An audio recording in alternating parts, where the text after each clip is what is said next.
Nah, jadi kalau ada orang mengatakan, saya Islam, saya beriman, saya mengakui Tuhan saya Allah, tapi prakteknya dia tidak sholat, artinya dia sedang bermaksiat, dan ini pembuka pintu nifak yang memungkinkan seorang menjadi munafik. Kenapa disebut munafik? Katanya lisannya mengatakan siap beribadah, kan? Katanya Tuhannya Allah, katanya siap nyembah, sekarang disuruh sholat malah nggak sholat. Bismillahirrahmanirrahim. Assalamualaikum warahmatullahi wabarakatuh. Alhamdulillahi wa kafa, wassalatu wassalamu ala rasulillahil mustafa wa ala alihi wa sahbihi wa man wafa, wa ba'du. Saya ibadallah, ahbaballahi wa ahbab rasulihi sallallahu alaihi wasallam, usi nafsi wa iyyakum bitaqwallahi faqad fazal muttaqun, fala tamutunna illa wa antum muslimun. Faqala ta'ala, ya ayyuhalladzina amanu taqullaha haqqa tuqatih wa la tamutunna illa wa antum muslimun. Saudara-saudariku, semoga Allah Subhanahu wa taala senantiasa menyayangi kita, merahmati dan memberikan taufik pada jalan kehidupan kita. Semoga seluruh ibadah kita sampai dengan detik ini diterima oleh Allah Subhanahu wa taala sebagai ibadah yang diikhlaskan hanya kepadanya. Pun demikian, seperti biasa, mengawali jumpa kita di kajian Aqsa Al-Quran Sunnah Solution di malam Jumat kali ini dengan bermohon pada Allah Subhanahu wa taala, semoga siapapun yang belum bersyahadat berislam sampai dengan detik ini dikuatkan hatinya, jiwanya oleh Allah Subhanahu wa taala untuk menerima hidayah cahaya Islam sehingga mampu bersyahadat dan bisa mendekat kepada Allah sebelum ia wafat dan kembali untuk dihisab. Dan sekali lagi, semoga siapapun yang tengah mengalami kesulitan sampai dengan saat ini diringankan oleh Allah, yang sakit disembuhkan, dan tentunya mendapatkan ridha Allah Subhanahu wa taala. Mohon izin kita melanjutkan kajian kita di pertemuan yang lalu, masih di pembahasan golongan ketiga dari klasifikasi manusia yang ditampilkan di pembuka surah Al-Baqarah, surah kedua dalam urutan mushaf Al-Quran, termasuk surah Madaniyah. Teman-teman sekalian, mengingatkan kembali bahwa Al-Quran di surah Al-Baqarah di pembuka mengawali firman Allah Subhanahu wa taala dengan menampilkan klasifikasi golongan manusia. Dari ayat pertama sampai dengan ayat kelima menunjuk secara langsung tentang golongan yang terbaik di sisi Allah Subhanahu wa taala, begitu dimuliakan sampai-sampai Allah mendawamkan hidayahnya kepada golongan ini sekaligus menjamin kebahagiaan, kesuksesan hidup dimanapun ia berpijak di dunia sampai ia kembali kepada Allah Subhanahu wa taala. Ulaika ala hudam mir rabbihim wa ulaika humul muflihun. Mereka itulah golongan orang-orang bertakwa, golongan orang-orang yang mampu menguatkan imannya dengan memperbanyak amal saleh, baik itu salatnya, wa yuqimunas shalah, pun demikian dengan infaknya, wa mimma razaqnahum yunfiqun, interaksinya dengan Al-Quran sebagai wahyu pamungkas teristimewa yang disampaikan kepada Rasulullah sallallahu alaihi wasallam, walladzina yu'minuna bima unzila ilaik, ya. Pun demikian mereka menghormati risalah nabi-nabi, rasul-rasul sebelumnya beserta kitab-kitab mereka, wa ma unzila min qablik wa bil akhirati hum yuqinun, dan orientasi kehidupan mereka banyak memikirkan tentang kehidupan akhirat. Orientasinya lillah, karena Allah Subhanahu wa taala. Inilah golongan-golongan terbaik, dan dengan itu Allah memberikan jaminan segala kemudahan hidup pada golongan takwa ini. Wa may yattaqillaha yaj'al lahu makhraja. Siapa yang mampu meningkatkan takwanya kepada Allah, maka Allah berikan solusi dalam setiap perkara hidup yang ia lalui.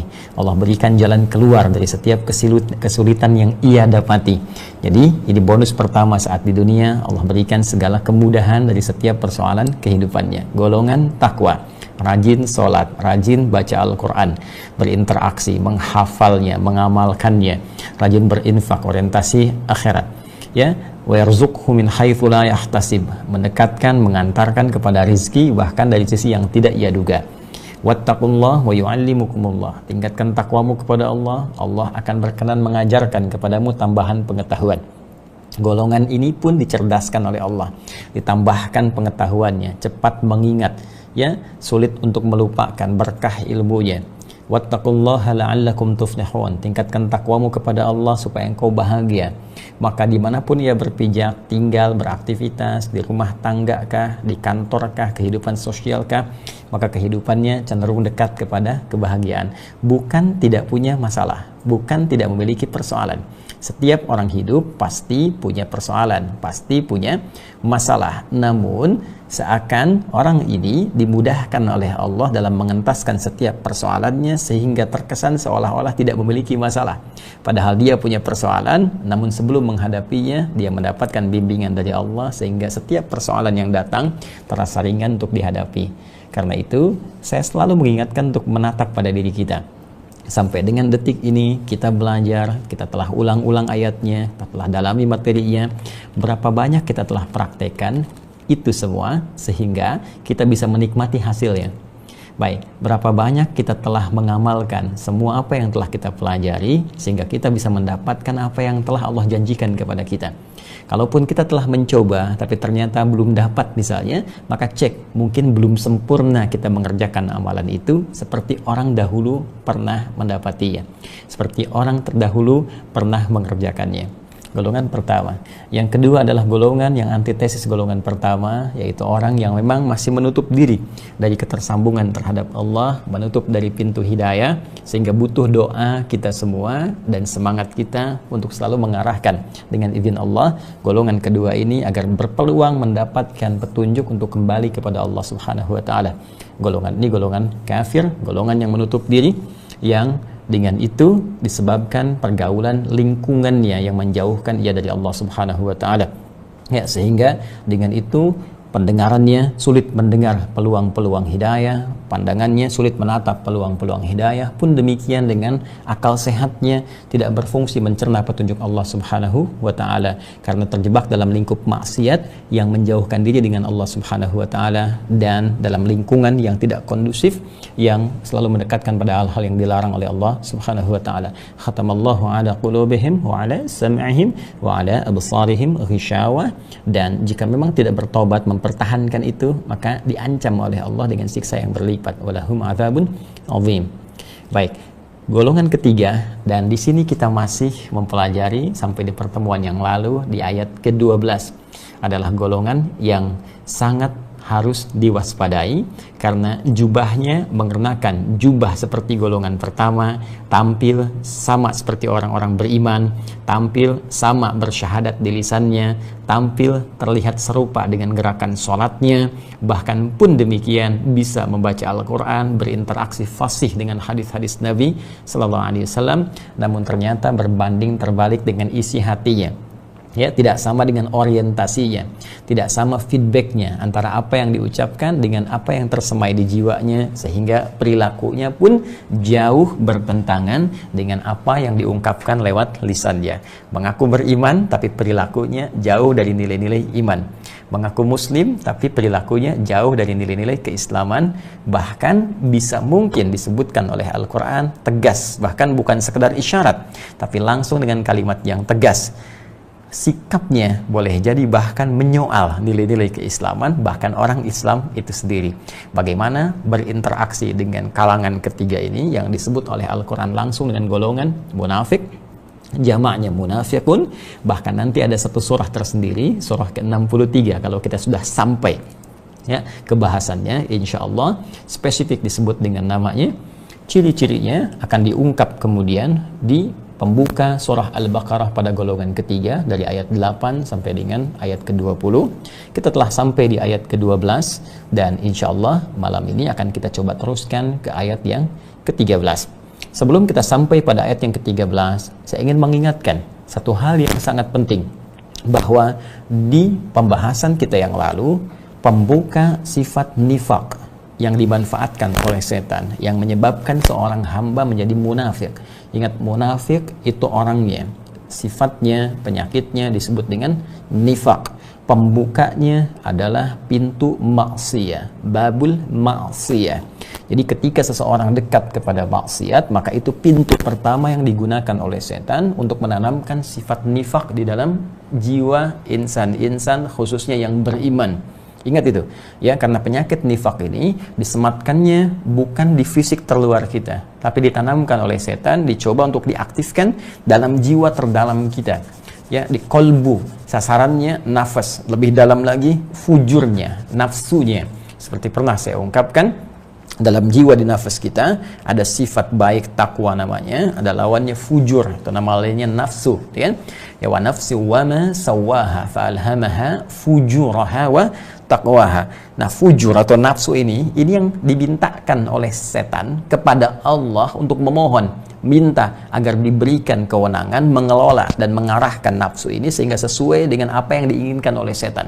Ya, baik. Maka dia meminta dan diabadikan permintaan ini di Quran surah keempat An-Nisa di ayat ke-118, ya. La'anahullah, ya, setan dilaknat oleh Allah Subhanahu wa taala, wa qala la attakhidanna min ibadika nasiban mafruḍa. Dia berkata, aku akan mengambil bagian, ya, berikan kesempatan padaku untuk mengambil bagian tertentu dari jiwa manusia untuk diberikan waswas, digoda.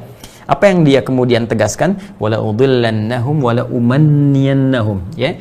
Aku akan sesatkan dari situ, ya, dari sumbernya itu nafsunya, fujurnya, aku akan sesatkan anak cucu Adam itu, dan aku akan tanamkan angan-angan, khayalan-khayalan. Karena itu setiap orang hidup, hati-hati, pasti ada fase dalam hidupnya pernah menghayal, ya kan? Anda pun pasti yang melihat terhubung dengan tayangan ini pernah satu saat kan, ya, bukan hanya masuk kamar mandi, tiba-tiba baru bangun tidur sudah menghayal.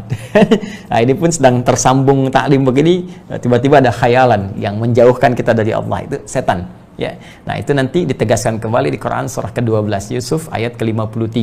Wa ma ubarri'un nafsi innan nafsa la'ammaratun bisu illa ma rahima rabbi. Kan? Aku tidak bisa menjadikan diriku suci, kata Nabi Yusuf alaihissalam. Jangan menilai manusia itu sebagai pribadi yang suci karena ada nafsu yang dimanfaatkan oleh setan. Innan nafsa la'ammaratun bisu. Sungguh nafsu itu akan selalu, ya, dimanage oleh setan untuk mengarahkan pada keburukan. Tapi dengan kasih Allah, setan tidak dibiarkan berperan begitu saja. Ya, dia hanya diberikan wewenang mengajak, tidak memaksa. Ingat, dia tidak punya kekuatan. Setan tidak punya kekuatan untuk memaksa, hanya menggoda.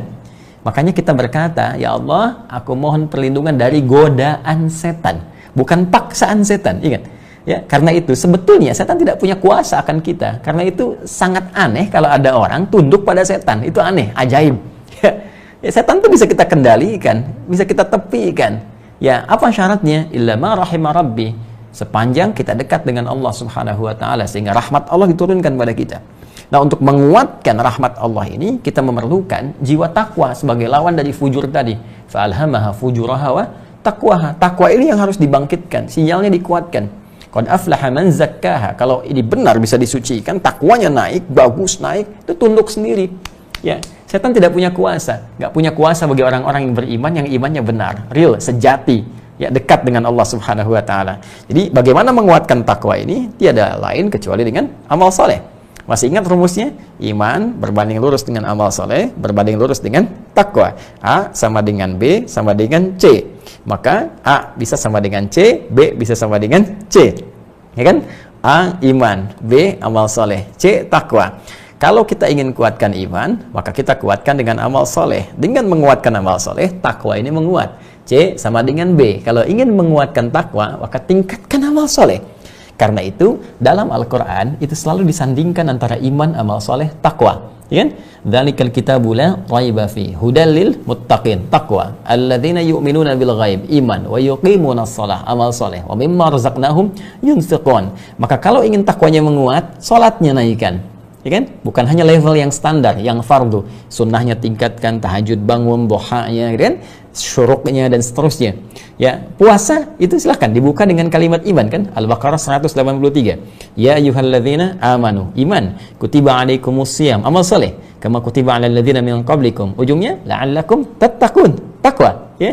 Jadi senantiasa demikian tautannya, iman, amal saleh, takwa. Karena itu orang yang terus meningkatkan amal solehnya, demi Allah saya katakan, kalau Anda tidak percaya silahkan cek. Orang yang rajin sholat saja, maka setan tak punya kuasa kuat pada dirinya. Ya, salat tingkatkan, tambah sunnahnya, khusyuk tunaikan, rajin mendekat kepada Allah lewat Al-Quran, bacaan, misalnya tilawahnya amalkan, rajin mendekat dengan doa, itu silahkan. Anda kalau tidak percaya cek, pasti akan ada perubahan.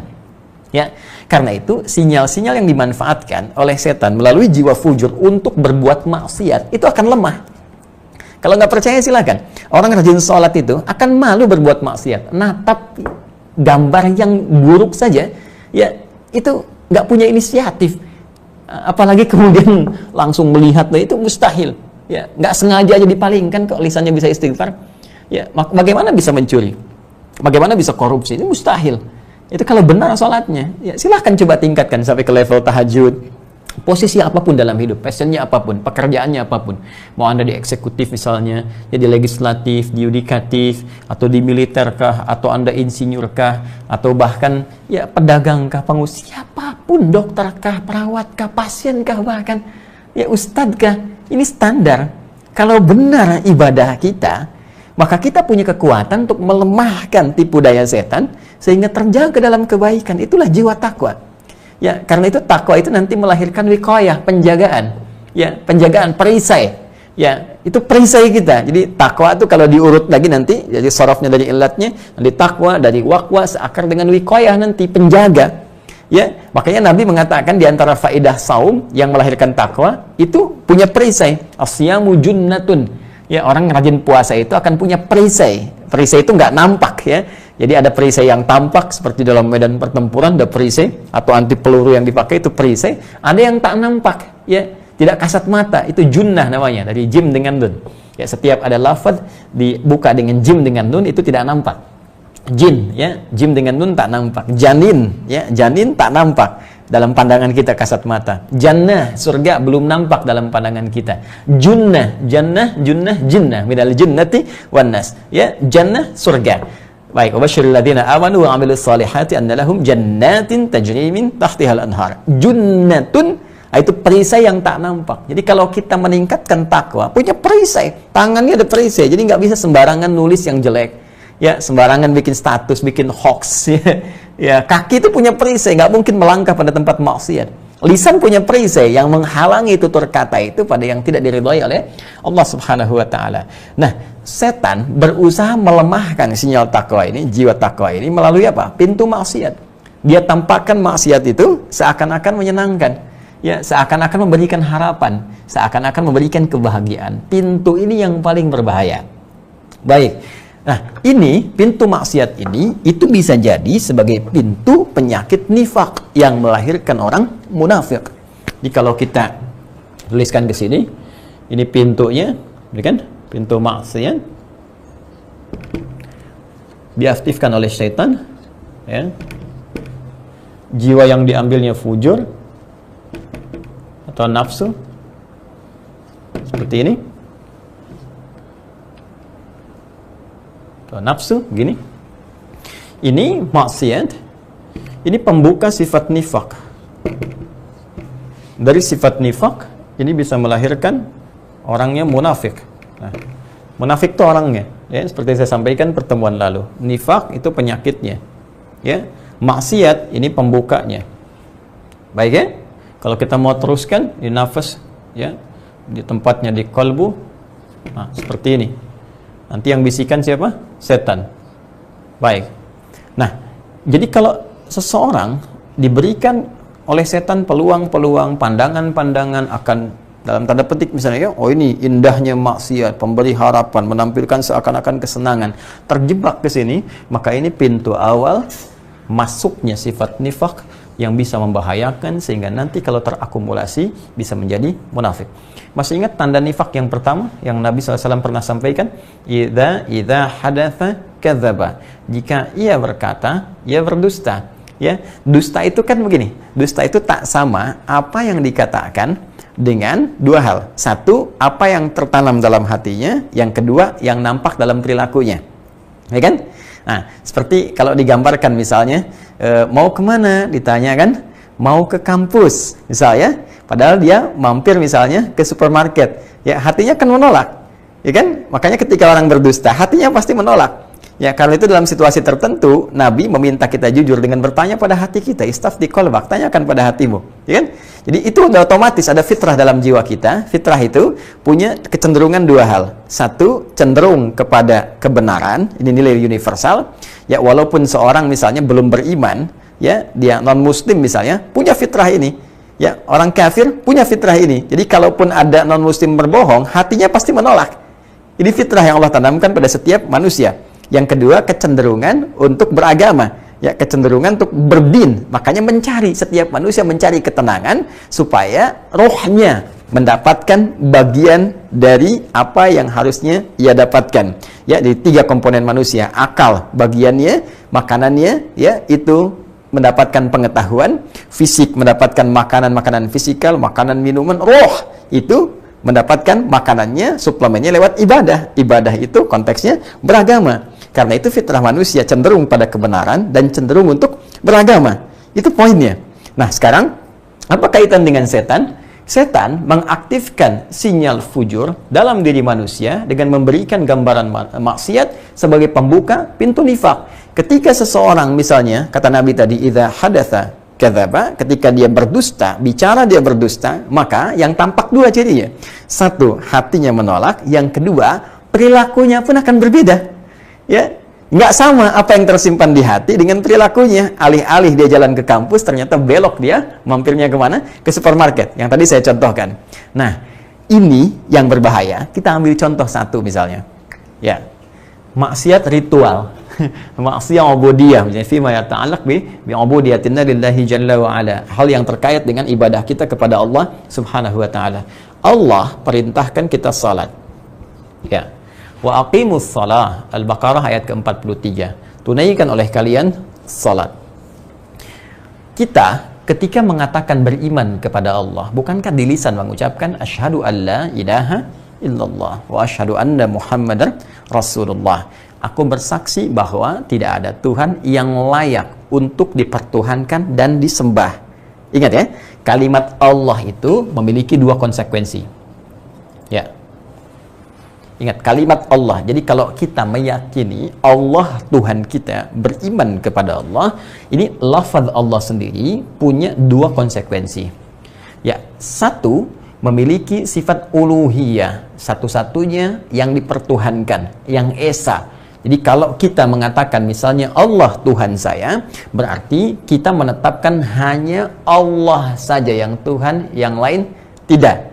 Karena itu syahadat kita mengatakan la ilaha illallah. La-nya untuk menafikan, illa-nya untuk menetapkan. La ilaha illallah. Kan? Ini.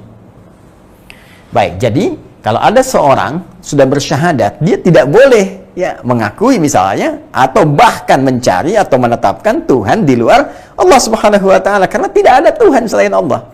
Hanya ditetapkan Allah saja, yang lain bukan Tuhan. Hanya Allah Khaliq, yang lain bukan. Yang kedua, untuk membuktikan ketuhanan Allah dan pengakuan kita terhadap ketuhanan Allah, kan butuh bukti. Maka buktinya adalah dengan menyembah Allah. Maka lafaz Allah ini mengandung konsekuensi yang kedua adalah komitmen kita untuk menyembahnya. Al-ma'budu al-haq. Ya. Al-ma'bud al-haq. Ya, satu-satunya yang layak untuk disembah. 2 hal ini nanti terangkum penegasannya dalam firman Allah langsung yang tegas disampaikan. Saya pernah mengatakan berulang kali bahwa kalimat ini hanya tercantum dalam Al-Quran. Ya, karena Al-Quran firman Allah, maka di dalamnya ada sifat-sifat ketuhanan, ada fitrah-fitrah ketuhanan. Ya, karena sifatnya hanya terkait dengan Tuhan saja, maka hanya Tuhan yang mampu secara tegas mengatakannya. Manusia tidak punya sifat ketuhanan, tidak punya fitrah ketuhanan. Karena itu mustahil ada manusia mengatakannya. Jadi kalau cuma di Quran yang mengatakan itu, maka benar Quran itu firman Allah. Ditemukan di Quran surah ke-20 ayat ke-14. Ya, ketika Allah berfirman bahkan kepada Nabi Musa alaihissalam, diabadikan lewat Al-Quran yang diwahyukan pada Nabi Muhammad sallallahu alaihi wasallam. Perhatikan kalimatnya. Innani anallahu. Ya, sungguh hanya sayalah Allah. Sungguh sayalah benar-benar Allah. Ya, la ilaha illa ana. La ilaha. Ya, illa ana. Tidak ada Tuhan yang dipertuhankan selain saya, kata Allah. Ya. Kemudian fa'budni, al-ma'budu bil haq. Sembah saya. Ya, jelas ya. Jadi ketika kita menetapkan Allah Tuhan, bukan sekedar kita komitmen menjadikan Allah satu-satunya Tuhan, tapi kita pun berkomitmen akan menyembahnya. Lalu kita bertanya, bagaimana cara menyembahmu ya Allah? Teruskan ayatnya, wa aqimis shalah, tunaikan salat. Maka diperintahkanlah untuk menunaikan salat dari sejak Nabi pertama yang bertugas, Rasul pertama sampai ke Nabi Muhammad SAW menerima perintah salat. Semua Nabi Rasul salat. Ya, Nabi Musa salat, Quran surah ke-20 ayat 14. Nabi Isa salat, Yesus salat. Ya, Quran surah ke-19 ayat 31 sampai 33-nya. Ya, Nabi Ismail alaihissalam salat, meminta keluarganya salat. Quran surah ke-19 ayat 55, wa kana ya'muru ahlahu bis-shalah. Nah, otomatis kalau kita mengucapkan saya Islam, saya beriman, saya bersyahadat, saya menetapkan Allah Tuhan, maka saya pun komitmen akan salat ketika Allah perintahkan salat. Nah, jadi kalau ada orang mengatakan saya Islam, saya beriman, saya mengakui Tuhan saya Allah, tapi prakteknya dia tidak salat, artinya dia sedang bermaksiat, dan ini pembuka pintu nifak yang memungkinkan seorang menjadi munafik. Kenapa disebut munafik? Katanya lisannya mengatakan siap beribadah, kan? Katanya Tuhannya Allah, katanya siap nyembah. Sekarang disuruh sholat malah nggak sholat. Ya, artinya beda kan antara lisan dengan perilakunya, ya kan? Beda antara lisan dengan yang tersimpan di hatinya. Nah, inilah pembuka sifat dari nifak ini. Penyakit nifak ini dibuka oleh setan melalui sifat apa? Maksiyah. Bisa sifatnya ritual, bisa dalam konteks sosial, bisa dalam konteks kita bermuamalah, ya, di keluarga dan sebagainya. Ini sifat bahayanya. Karena itu, semakin banyak seseorang berbuat maksiat, maka semakin terkumpul kemudian penyakit ini menjadi kronis dan mengarahkan pada keburukan. Keburukan itu yang disebut dengan fasad. Karena itu di Quran surah kedua Baqarah ayat yang ke-11 disebutkan wa idza qila lahum la tufsidu fil ard. Bagaimana cara mengatasinya? Seperti apa harapan untuk berubah bagi orang munafik? Kita akan lanjutkan setelah menunaikan salat Isya berjamaah. Baik, kita lanjutkan. Seperti disampaikan tadi menjelang Isya bahwa maksiat adalah pintu utama yang digunakan oleh setan untuk menanamkan sifat nifak dalam jiwa insan beriman, sehingga nanti penyakit itu terakumulasi dan terkomplikasi menjadi penyakit yang berbahaya yang melahirkan banyak perbuatan-perbuatan yang merusak. Ya, karena itulah teman-teman sekalian, mohon izin, inilah keindahan dalam Islam. Ini keindahan dalam Al-Quran saat Allah Subhanahu wa Ta'ala membatasi seluruh perangkat tubuh kita dalam perbuatan-perbuatan maksiat, sifat dan sikap maksiat, agar kita tidak jatuh ke dalam jurang penyakit yang lebih dalam. Itulah hikmahnya kenapa kita dilarang akan perbuatan-perbuatan tertentu, perilaku-perilaku tertentu. Mata. Kenapa mata ini tidak diperkenankan menatap yang tidak baik?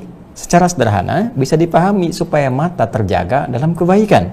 Sebab kalau sudah menatap pada yang tidak baik, masuk pada pintu maksiat, maka pandangan ini menjadi pintu pembuka pada segala kerusakan. Ya, tidak percaya silahkan cek. Ya, berbagai tindakan kriminalitas yang terjadi pada saat ini, apakah pembegalan, pencurian, perusakan, perzinahan dan sebagainya, bukankah pintu pembukanya adalah bagian dari perangkat informatif yang melekat pada tubuh kita? Mata yang salah lihat, kan? Telinga yang salah dengar, lisan yang salah bertutur, terjadilah perselisihan, perkelahian, tawuran dan sebagainya. Ya, kaki yang salah melangkah, terjadi perbuatan maksiat. Karena itu, jika memang ada aturan dalam Al-Quran yang mengatur perangkat hidup kita, perilaku dan aktivitas kita, bukan untuk menghinakan kita, bukan untuk membatasi ruang gerak kita, tapi lebih memelihara kemuliaan kita yang memang telah ditetapkan oleh Allah saat kita tercipta. Quran surah ke-17 Al-Isra di ayat ke-70 ketika Allah berfirman, walaqad karramna bani Adam, dan sungguh kami telah benar-benar memuliakan seluruh anak keturunan Adam. Ya, menggunakan lam dan qad, dua adat taukid, dua alat untuk menguatkan. Lam taukid, qadnya tahqiq. Ya, satu menguatkan, satu menjamin. Kata Allah, manusia itu sempurna. Ya, seluruh anak cucu Adam itu mulia. Jadi mata ini pandangannya mulia. Ingat, lisan kita ini mulia. Beda dengan binatang. Ya, kemuliaannya berbeda. Kita ini mulia, lisan kita mulia, telinga kita mulia, pandangan kita mulia. Karena itu diberikanlah oleh Allah perangkat supaya mengarah pada yang mulia saja. Setan membawa ketidakmuliaan, ingin menggeser sifat mulia kita kepada penistaan. Karena itu dijaga oleh Allah sebagai pembuktian rahmat Allah dengan rahman-Nya kepada kita semua, supaya tidak terjerumus pada jurang keburukan yang merendahkan kemuliaan kita. Silahkan Anda cek, bukankah orang yang sedang berkata-kata kasar meruntuhkan kemuliaannya sehingga orang merasa keheranan dan memandang pada pandangan yang buruk terhadapnya, ya, pikiran yang tidak baik. Kenapa? Karena ia sedang merendahkan kemuliaan dia. Pun demikian ketika seseorang sedang berbuat perbuatan yang kotor, apakah dengan pandangannya, dengan tangannya, dengan kakinya, sesungguhnya dia sedang meruntuhkan kemuliaannya. Kasih Allah yang dengan sifat Rahman-Nya menjaga kita agar tetap mulia. Karena itulah turun apa yang bernama larangan, nahi mungkar, dilarang berbuat sesuatu yang mungkar, menyalahi, yang diingkari oleh nurani kita, hati kita, diingkari fitrah kita, diingkari jiwa takwa kita. Amar ma'ruf yang baik-baik itu yang disupport, diperintahkan untuk menaikkan level takwa kemuliaan kita. Itu yang diinginkan oleh Allah. Amar ma'ruf nahi mungkar, al-amru bil ma'ruf, kuntum khaira ummah. Jika kita bisa mewujudkan ini, jadilah umat terbaik, manusia paripurna. Kuntum khaira ummatin ukhrijat linnas ta'muruna bil ma'ruf wa tanhauna 'anil munkar. Jadi sesungguhnya harapan untuk menjadi manusia paripurna, manusia ideal, manusia yang terbaik, ya generasi yang sangat bagus, itu cuma dua saja, kerjakan yang baik, tinggalkan yang buruk, ya. Do it, leave it. If'al wala taf'al. Ya, kerjakan yang baik, tinggalkan yang buruk. Baik, kembali ke sini teman-teman sekalian.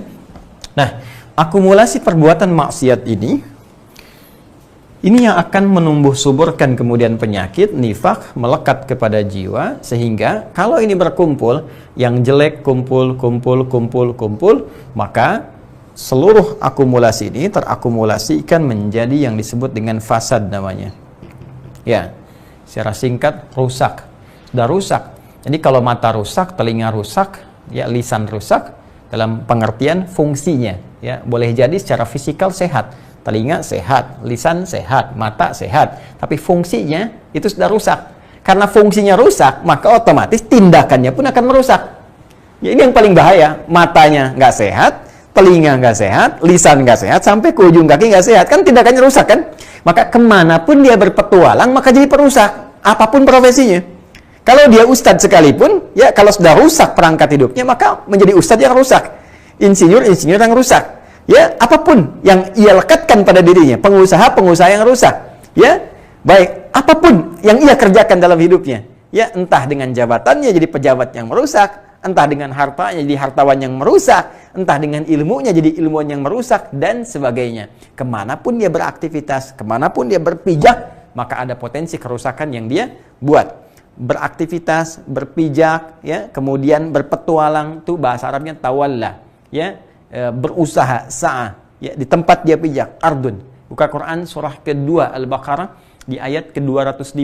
Ya, wa idza tawalla sa'a fil ardi liyufsida fiha wa yuhlikal hartha wan nasl wallahu la yuhibbul fasad. Tuh. Nah, jika orang-orang ini yang berpenyakit, berpetualang kemanapun, di tempat dia berpijak, di rumahnya kah, di kantor kah, dalam kehidupan sosial kah, di masyarakat, ya karena rusak, maka kecenderungannya orientasinya itu merusak. Ya, merusak apapun. Ya, bisa aset, bisa properti, bisa pekerjaan, bisa macam-macam. Dan Allah tidak menyukai berbagai jenis kerusakan itu. Karena Allah tidak suka, dicegahlah lewat larangan. Jadi kalau agama melarang, teman-teman sekalian, jangan salah persepsi, jangan marah. Larangan itu dikeluarkan supaya menjaga kita agar tetap dalam kemuliaan. Ya, bukan ingin membatasi kita, hakikatnya ingin mengarahkan kita pada yang baik dan meninggalkan kita dari yang salah. Ya, bukankah hukum positif dibuat juga demikian? Ya, kenapa ancaman bagi pelaku narkoba tinggi? Mengapa ancaman pembunuhan itu tinggi? Supaya nggak bunuh, ya, supaya nggak mabuk, supaya nggak merusak, itu intinya. Karena itulah agama datang memberikan inspirasi, memberikan ajaran, memberikan arahan, dan memberikan pedoman dalam kehidupan. Apa hakikatnya? Menuju kemuliaan dalam berkehidupan. Nah, jadi rahasianya, Allah kemudian meminta kepada kita untuk bisa menatap diri kita sekaligus melihat lingkaran sekitaran kita. Kalau ada terindikasi berbuat banyak kerusakan, ya kan?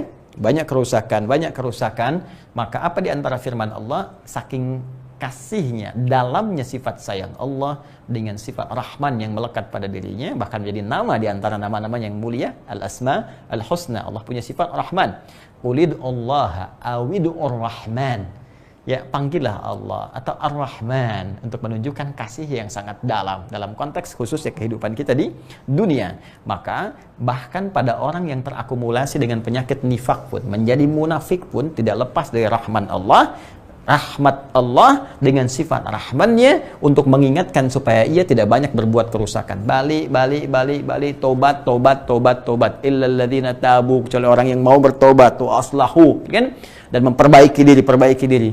Maka itulah hikmahnya di Quran surah kedua Al-Baqarah di ayat yang ke-11 itu pembukanya mengingatkan seperti saya terangkan di pertemuan lalu. Wa idza qila lahum la tufsidu fil ard.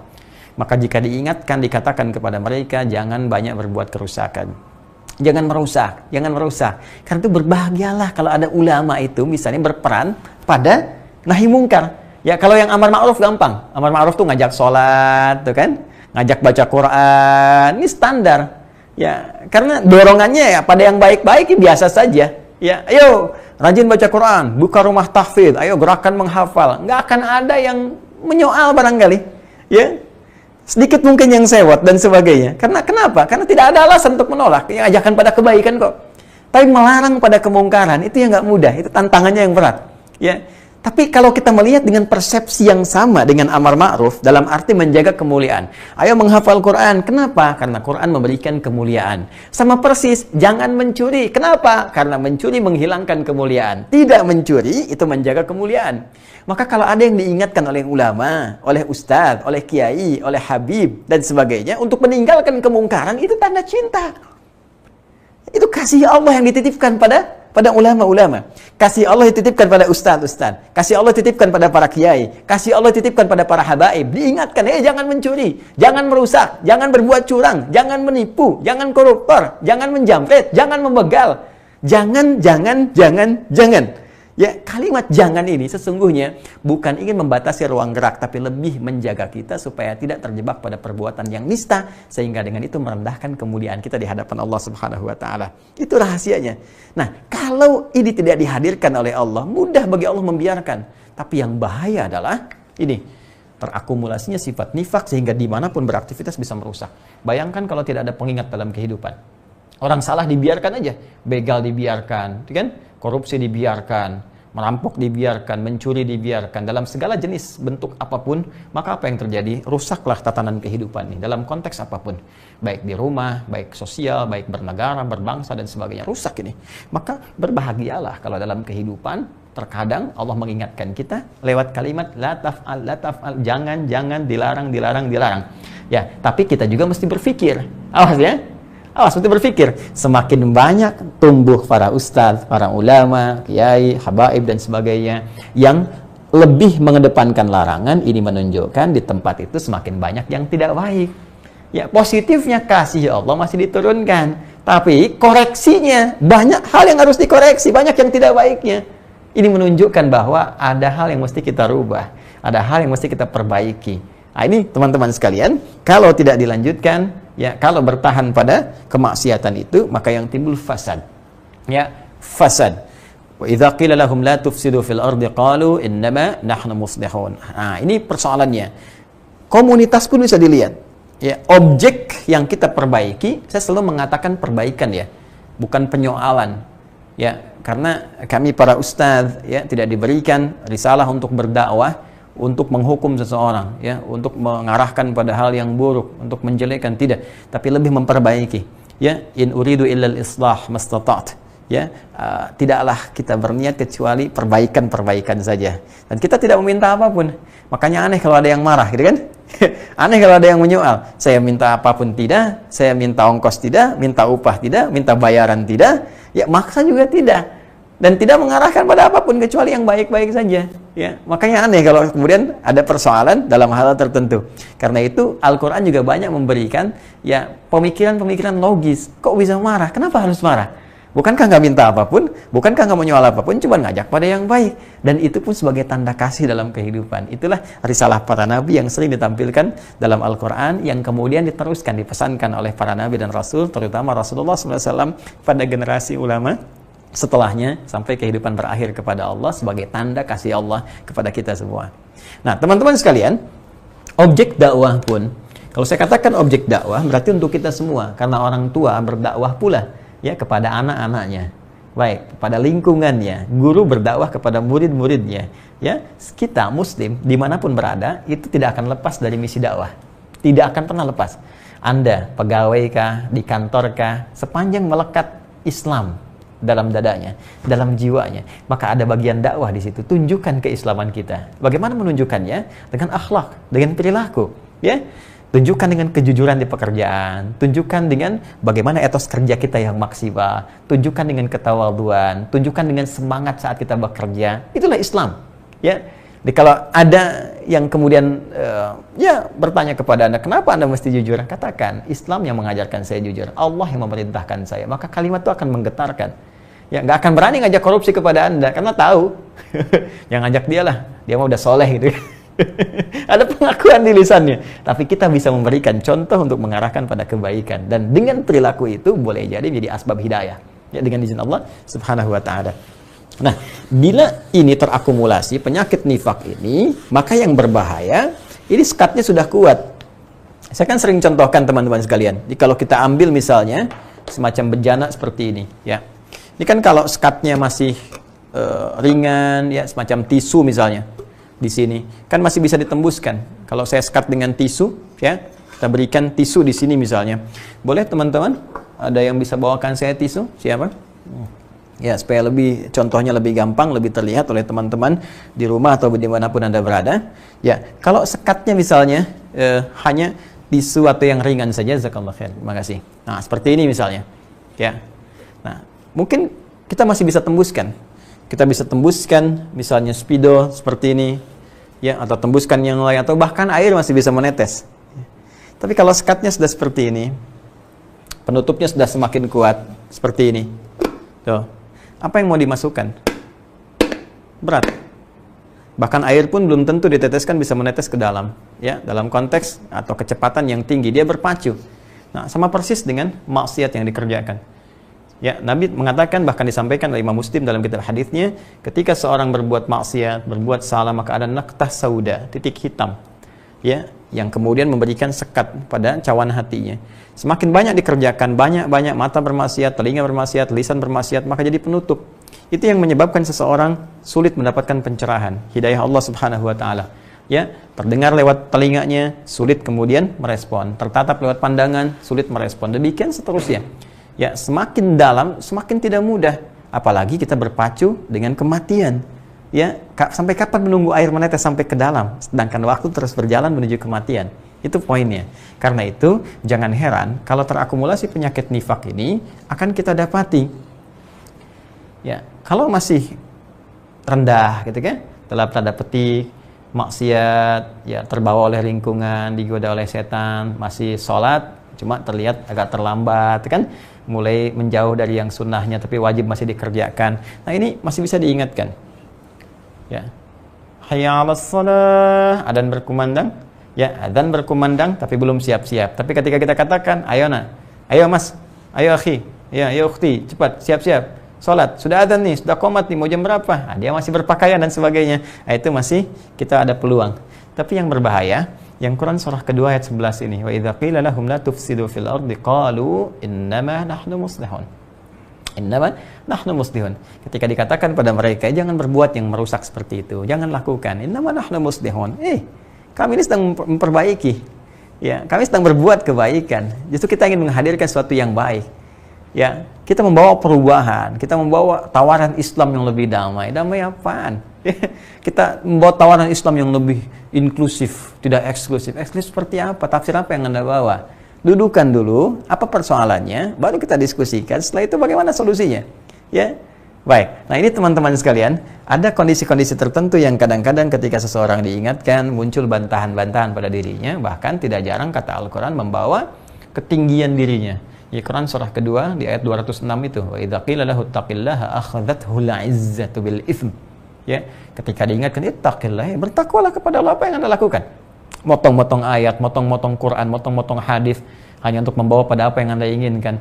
Anda itu motong ayat supaya perempuan nggak berjilbab, sedangkan ayat-ayat turun supaya perempuan berjilbab. Anda sehat nggak? Ya, sana katakan, ini kan modern, kita sedang membawa tawaran Islam yang lain. Tawaran dari mana, Suneo? Ya, jadi coba dicek dulu gitu kan. Apa yang kadang-kadang sering kita lihat, hati-hati. Kalau ada seseorang dengan kalimat-kalimat menarik, retorikanya bagus, itu ditampilkan oleh Al-Quran. Quran surah kedua ayat 204. Ya, wa minan nasi may yu'jibuka qawluhu fil hayatid dunya wa yashhadullaha 'ala ma fi qalbihi wa huwa aladul khisam. Ada sementara orang yang kalau bicara retorikanya begitu menarik, kalimat-kalimatnya begitu cantik, kadang-kadang membawa nama Allah dalam jiwanya. Kadang bersumpah, kadang motong ayat, motong hadis, tapi dia musuh yang paling nyata kata Allah. Ya, berbicara tentang larangan jilbab tapi mengutip ayat-ayat Quran dipotong-potong, ya. Misalnya mengutip ayat-ayat hadis dipotong-potong dan sebagainya. Ya, dalam konteks bukan penafsiran tapi dalam konteks keinginan untuk menghilangkan itu digunakan. Ya, misal yang lain banyak sekali menjauhkan orang dari Al-Quran, menjauhkan orang dari hadis, menjauhkan orang dari sholat. Ujung-ujungnya malah berpendapat sholat itu nggak perlu, ya, karena yang perlu itu mencegah perbuatan keji dan mungkar. Fungsi sholat itu mencegah perbuatan keji dan mungkar. Kalau kita sudah terbebas dari perbuatan keji dan mungkar, nggak usah sholat lagi. Nah, ini konslet. Ya, saya pernah disoal oleh orang liberal. Ya Ustadz, fungsi sholat itu kan mencegah perbuatan keji dan mungkar. Kalau saya sudah bisa meninggalkan perbuatan keji dan mungkar, saya kan nggak perlu sholat lagi. Saya bilang, Mas, meninggalkan sholat itu termasuk perbuatan mungkar. Dah, saya tinggalkan, minum teh. Selesai, ya kan? Meninggalkan sholat termasuk perbuatan mungkar, selesai. Nah, jadi kadang ada beberapa persoalan yang kita hanya bisa sampaikan dengan kalimat ringan saja dan tidak perlu serius menggunakan dalil karena persepsi yang dibangun sangat rapuh. Nah, yang kedua ini teman-teman sekalian yang berat ketika dikatakan pada mereka masih membantah, kan, masih membawa gelar kadang-kadang, kamu siapa? Saya ini dokter, saya ini profesor. Profesor di bidang apa? Profesor yang kadang ngaji pun ya masih belepotan. Kadang baca Quran pun masih payah. Kadang hadis pun misalnya tidak bisa memaknainya dengan baik. Bagaimana bisa membangun sebuah konklusi yang baik? Ya, dalam tanda petik ya, karena ini penting tegas saya sampaikan karena fenomena ini sudah nampak dalam kehidupan dan kita harus punya solusi, punya pegangan yang benar. Ya. Ala innahum humul mufsiduna walakin la yash'urun. Sungguh mereka itu, saya sampaikan kepadamu kata Allah, saya tekankan, sungguhnya mereka sedang merusak kalau mereka tidak menyadarinya. Nah, yang paling indah itu adalah ketika Allah tetap tidak berhenti memberikan petunjuk, tetap memberikan hidayah, memberikan kesempatan supaya mereka mau balik, mau tobat, mau kembali. Ya, seperti orang-orang dulu pernah mendapatinya dan kembali kemudian berbuat kebaikan sehingga terbebas pada lingkup keburukan yang dipengaruhi oleh lingkungan di mana tempat dia tinggal. Maka teruskan ke ayat yang ke-13 dan kita akan coba baca dari kitab, dari tafsir sehingga ada khazanah dan tambahan wawasan yang bisa kita dapati. Ayat ke-13. Saya masih bersama Tafsir Al-Quranul Azim karya Ibnu Katsir rahimahullah. Semoga Allah muliakan kepada beliau. Nanti kita akan perkaya wawasannya dengan kumpulan tafsir yang lain, insya Allah saat nanti masuk pada bab selanjutnya ya. Dan dalam penjelasan pun kadang saya gabungkan dengan tafsir-tafsir yang lain yang bisa memperkaya wawasan kita. Bismillahirrahmanirrahim. Wa idza qila lahum aminu kama amanan nas qalu anu'minu kama amanas sufaha ala innahum humus sufaha walakin la ya'lamun. Saya terjemahkan dulu secara tekstual. Wa idza qila lahum, dan apabila diingatkan, dikatakan kepada mereka, aminu kama amanan nas, ya, berimanlah kalian, seriuslah imannya seperti orang-orang lain beriman, ya. Qalu, mereka menjawab, anu'minu kama amanas sufaha, mereka menjawab, apakah kami harus beriman seperti orang-orang bodoh itu? Ala innahum humus sufaha walakin la ya'lamun. Allah kemudian menegaskan, sungguh diinformasikan, sungguhnya merekalah yang bodoh, hanya mereka tidak mengetahuinya. Nah, saya ingin memulai teman-teman sekalian sebelum saya bacakan kitab ini dengan kalimat yang sangat indah yang difirmankan oleh Allah Subhanahu wa taala, wa idza qila lahum aminu kama amanan nas. Perhatikan ayat 11, wa idza qila lahum, masih diingatkan. Ya, ayat ke-13, wa idza qila lahum, walaupun mereka ngeyel tetap diingatkan, diberi peluang. Nah, ini gambaran kepada kita untuk tidak putus asa dalam dakwah. Ya, terus berikhtiar. Kalau anak misalnya sulit diingatkan, ingatkan lagi. Bukankah dengan mengingatkan ada pahalanya? Ingat, tugas kita itu berikhtiar, bukan memastikan hasil. Kalau memastikan hasil, rugi dan banyak kecewanya nanti. Ya, seorang ibu mengandung, menyusui, merawat dan sebagainya, berharap hasil, tiba-tiba hasilnya tidak sesuai harapan, kecewa. Yang dituntut dari orang tua, dituntut dari kita semua adalah ikhtiarnya, usahanya. Baik ya? Sampai kita wafat, sampai kembali kepada Allah, hatta ya'tiyakal yaqin, sampai datang kematian kepada kita, maka sepanjang nyawa masih melekat pada tubuh kita, Di situ masih ada peluang. Sepanjang ada peluang, manfaatkan. Boleh jadi di titik tertentu dia ingat dan kembali kepada Allah Subhanahu wa taala. Dan berbahagialah ketika seorang bertobat kemudian beramal baik dan kita punya andil di dalamnya, punya peran, maka kita akan mendapatkan bagian dari apa yang ia kerjakan. Kita hanya berdoa, ya Allah berikan petunjuk kepadanya, dia kembali, ya Allah dekat denganmu, ibadah lagi, ya Allah berikan hidayah padanya. Tiba-tiba dengan izin Allah dapat di hidayah, jadi baik. Itu setiap perbuatan baiknya. Ya, dari doa yang kita sampaikan, setiap perbuatan baiknya, sholatnya, baca Qur'annya, mengalir pahala sama persis untuk kita. Tanpa dikurangi sedikit pun. Ya, tanpa dikurangi sedikit pun. Man dalla ala khair falahu ajruhu mithla ajri fa'ilihi min ghairi an yanqusa min ajrihi syai'. Siapa yang menunjukkan pada kebaikan, memfasilitasi pada kemuliaan, lalu dikerjakan itu semua, maka fasilitator ini akan mendapatkan pahala yang serupa dengan pelakunya tanpa dikurangi sedikit pun, sepanjang ada kebaikan dan kebenaran dan keikhlasan dalam niatnya. Nah, saya ingin katakan begini. Ketika Allah memberikan arahan, pengingat, wa idza qila lahum la tufsidu, ingatkan, jangan merusak, ingatkan. Mereka masih membantah. Innama nahnu muslimun. Kamu siapa? Saya berbuat kebaikan kok. Kamu belum sampai aja ilmunya, kan? Ya ala innahum humul mufsiduna walakin la yash'urun. Sebenarnya mereka yang merusak, cuma mereka aja yang kurang tahu, kurang paham, kurang mengerti. Tapi jangan putus asa. Turun lagi selanjutnya, wa idza qila lahum aminu kama amanan nas, ya. Dan diingatkan kembali. Ini memberikan gambaran jangan putus asa dalam berdakwah. Mengingatkan, termasuk anak, jangan putus asa. Suami ke istri, istri ke suami, jangan putus asa. Ya seperti orang-orang dulu pernah menyontohkannya. Nabi itu kurang lebih 23 tahun, gak putus asa.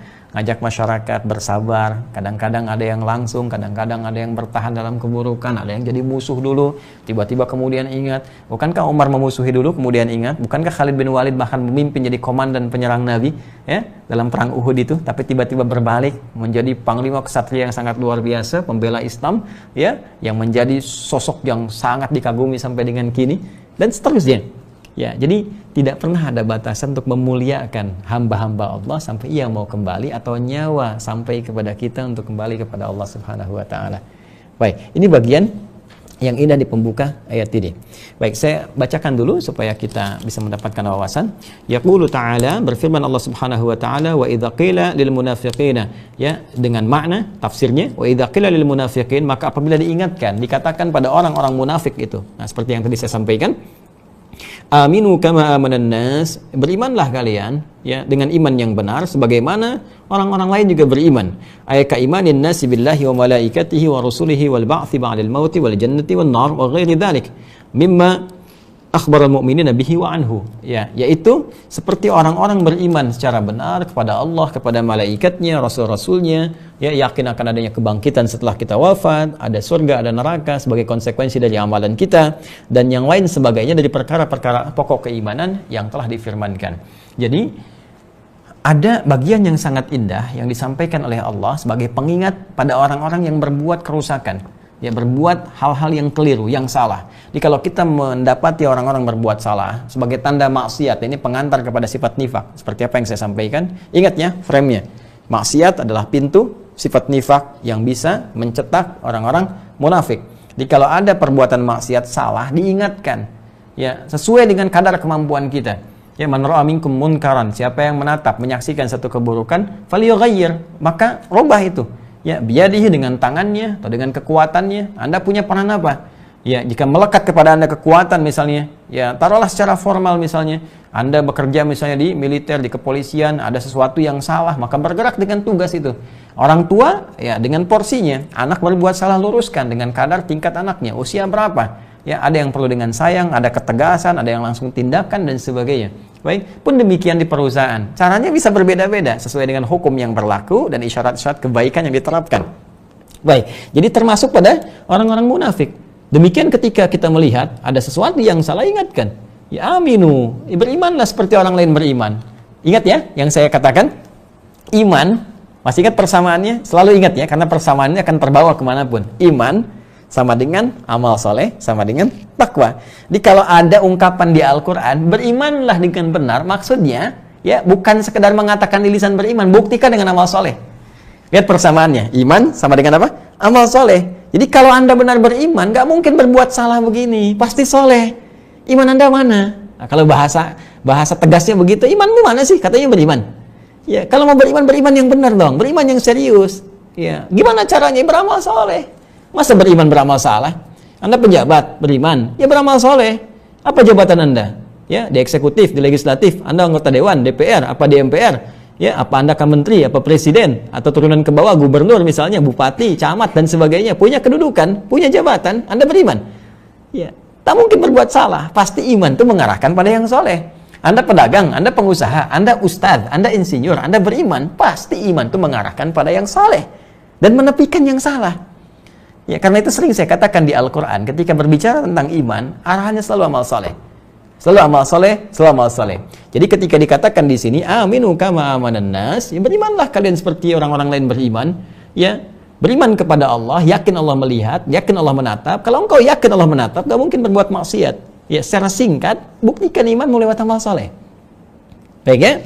Kemudian, wa malaikatihi, yakin dengan ada malaikat-malaikatnya. Yang seperti saya katakan, ya nanti kalau kita belajar masuk di ilmu tauhid, ada kitab bagus sekali, Al-Aqaidah Al-Islamiyah, karya Said Sabiq, ya rahimahullah, di situ bagus sekali. Jadi, penerapan keimanan kepada malaikat, itu langsung ditampilkan dengan lawannya. Ya, lawan, sekaligus penjelasannya.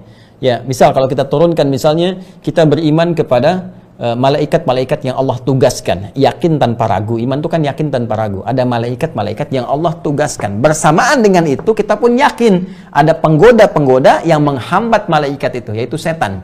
Karena itu di Al-Quran itu jumlah malaikat itu sama dengan jumlah setan pengulangannya. Ya, malaikat disebutkan 88 kali, malaikat disebutkan 88 kali, setan disebutkan 88 kali. Nah, lalu diturunkan. Ini malaikat ini tugas-tugas yang pokok ini. Banyak malaikat, cuma yang pokok yang ini.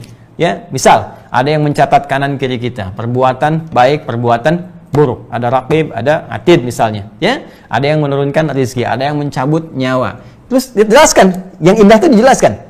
Ya, seakan-akan memberikan kepada kita pendampingan bahwa, hati-hati kalau bertindak begini, ada yang tulis. Hati-hati kalau bertindak begini, ada yang catat. Ya, saya ambil satu contoh misalnya, ada malakul maut. Dijelaskan sifatnya, malaikat maut tuh kapan datangnya? Datangnya bisa tiba-tiba, ya kan? Terus tidak ada tawar-menawar, kapan saja bisa datang. Dijelaskan, qul yatawaffakum malakul mautil ladzi wukkila bikum, katakan Muhammad SAW, ya, siapapun yang bernyawa pasti akan diutus malaikat maut kepadanya, kapanpun itu terjadi. Karena itu, kalau kita mengerti kapanpun bisa wafat, maka tak akan terfikir berbuat maksiat. Persamaan terbaliknya, kalau terfikir berbuat maksiat, bayangkan akan diwafatkan pada saat itu. Maka kalau orang ingat, tahu saja ada malaikat yang mengintai dengan kematian, nggak akan semena-mena berbuat maksiat. Karena khawatir, takut, begitu berbuat wafat. Ya, begitu berbuat meninggal. Nah, jadi itu yang jadi kalimat iman itu bukan hafalan. Bukan sekedar hafalan, menghafal bagus, tapi memahami, mengamalkan, menjiwai itu yang utama. Ya, bagus anak-anak kita hafal Jibril, Mikail, Israfil, Israil, Munkar, Nakir, Raqib, Atid, Malik, Ridwan misalnya. Bagus menghafal, tapi bagaimana menerjemahkan hafalan itu dalam konteks karakteristik kehidupan? Ya, yakin tidak? Benar nih, ada Israel, ada malakul maut. Yakin tidak? Kok masih sembarangan berbuat maksiat? Benar udah Raqib, Atid. Ya, katanya dicatat, katanya dicela kalau berbuat buruk. Tapi kok masih berbuat yang tercela? Gak malu, ya kan? Yakin dengan siksa kubur? Ya, yakin ada hukuman di alam kubur? Ada kebangkitan pasca kematian? Kalau yakin, kenapa nggak siap-siap mencari bekal? Ya, saya tanya pada Anda semua yang terhubung dalam kajian ini. Yakin nggak akan wafat? Coba. Jernihkan dulu pikiran kita, tenang sebentar, tepikan dulu, simpan dulu kolom chatnya tepikan dulu, ya, matikan sebentar, fokus, terus tanyakan pada diri kita, yakin meninggal nggak? Yakin nggak akan wafat? Coba jawab dengan hati kita, bukan dengan lisan kita. Jawaban lisan itu akan sederhana, ya, yakin, selesai. Tapi dengan hati kita, karena hati ini paling paham amalan kita, paling mengerti tentang diri kita. Allah tanamkan fitrah pada dirinya. Ini yang akan memberikan kesiapan, kewaspadaan, atau kekhawatiran. Jadi kalau jawaban itu disertai dengan rasa takut, khawatir, ini tandanya ada yang belum sempurna. Ada yang masih diperjuangkan, ada yang kita harus tetap menata itu dengan baik. Ya, sekarang teruskan. Kalau yakin akan wafat, setelah itu mau kemana? Bekalnya apa? Sekarang kan banyak orang mencari untuk hidup saja. Untuk wafatnya gimana? Karena kita yakin di antara pokok keimanan itu ini al-ba'ts ba'dal maut, ada kebangkitan setelah wafat. Ya, kita yakin akan meninggal, wafat. Setelah itu kan ada apa? Ada kehidupan nggak? Kalau nggak yakin ada kehidupan, ya Anda nggak harus mikirin sholat, nggak harus mikirin baca Quran, nggak harus mikirin amal, karena nggak ada kehidupan. Tapi kalau Anda iman dan di antara pokok keimanan itu yakin ada kebangkitan, Ya, yakin akan dibangkitkan, dihisab. Kalau yakin akan ada kehidupan pasca kematian, sekarang tanya, bekalnya apa? Ada nggak bekalnya? Hah? Dan bekalnya kan beda, dimensinya lain. Ya, seorang ke bulan aja bekalnya lain dengan bekal yang tinggal di dunia. Jangankan ke bulan lah, Anda pindah tempat ke negara tertentu saja. Ya, ini saya di Bekasi misalnya, ya, saya di Galaksi. Jangan ke bulan lah, ke bulan-bulan aja ke arah Tambun tuh, ada bulan-bulan. Di sana tuh menarik kalau Anda nanti ke sana, masya Allah ada kampung cerewet, ada kampung siluman. Saya pernah berdakwah di kampung siluman. Ya pesertanya ada RT-nya, ada ini. Itu nama kampungnya saja ya, bukan orangnya siluman. Tidak ada apa namanya, ada kisah tersendiri. Nah, ke bulan-bulan saja itu sudah lain. Suasananya, ya karakternya. Ya Anda pergi ke Malaysia sudah harus ada visa. Karakteristik budayanya beda, apalagi pergi misalnya ke Eropa, ke Amerika, ke Afrika, mungkin akan mendapatkan hal yang berbeda. Sekarang mau pindah ke alam lain, ke alam kubur, bawah bumi, terus pindah ke dimensi lain. Kan akal kita juga berpikir, di dunia saya yang sama tempatnya, dunia sama-sama dunia, cuma beda lokalnya, bisa beda karakter dan bekalnya, syaratnya beda. Ini mau pindah alam, pengen sama, ini mana logikanya Joni? Maka dari itu saya katakan, kalau kita sadar, ya cari bekal. Kalau kita yakin, ya cari bekalnya. Kalau bertahan dengan bekal dunia, dunia selesai. Ya kita meninggal saja, meninggal dunia, dunianya ke alam kuburnya nggak ikut. Apalagi mau ikut pasca kematian, ya mustahil lah, mustahil. Ke alam kubur nggak ikut, ya Anda beli apa sebagus-bagusnya? Ya Anda beli tempat minum sebagus-bagusnya, Anda meninggal nggak akan ikut ke alam kubur. Ya, silahkan cek, kuburkan, digali, rusak, hancur, gak ikut. Handphone yang paling bagus misalnya, atau uang. Ada seseorang di Gambia, pengen meninggal, dimakamkan dengan dolar-dolarnya. Ayo silahkan tuh. Kalau perlu kuburkan dengan mobilnya, kuburkan dengan segalanya. Ya nggak akan bertahan, habis. Ya. Apa yang terbawa? Ya, setelah kematian itu, nilai value yang melekat pada apa yang Allah titipkan. Ini gelas nih. Gelasnya aja, tumblernya aja. Tapi punya nilai nggak untuk kita bawa pulang? Ya, sesuatu yang punya nilai untuk dibawa pulang itu disebut hasanah namanya. Hasanah. Ya, hasanah. Ketika kita ini mau minum, ini tempatnya untuk minum. Minumannya sih masuk ke mulut, keluar jadi kotoran. Tapi ketika punya nilai ini, bismillahirrahmanirrahim, diminum. Maka jadi tenaga untuk sholat, untuk ibadah, berbuat baik.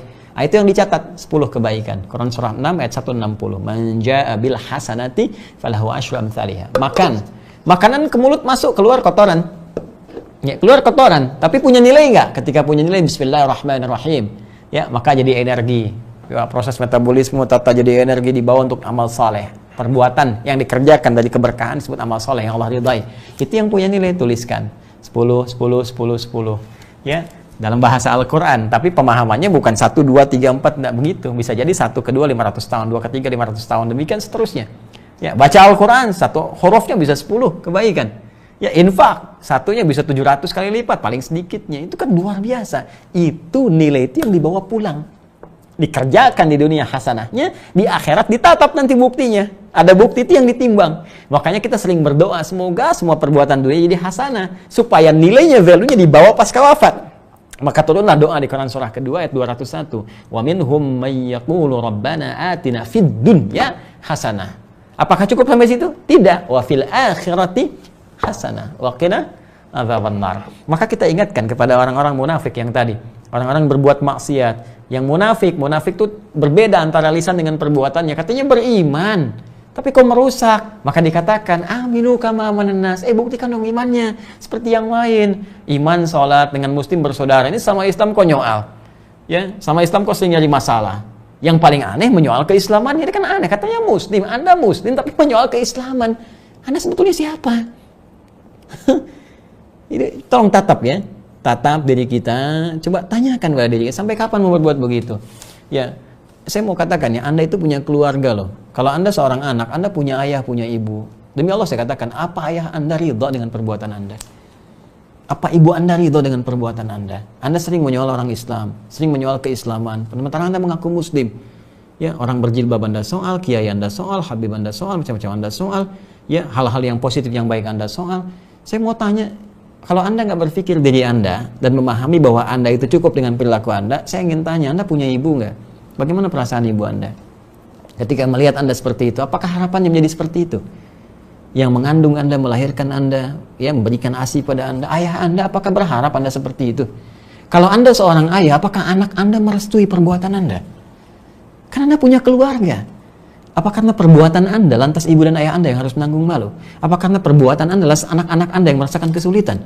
Ya, Anda saja di soal keluarga Anda marah. Ini sekarang Anda mau nyoal Nabi.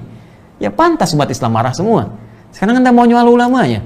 Anda mau nyoal ustadznya, pantas umatnya kemudian bergejolak. Ya, Anda mau nyoal ajarannya, pantas umat Islam yang bersih kemudian mengingatkan. Dan ingatan itu adalah tanda sayang, bukan benci. Aminu kama amanan nas.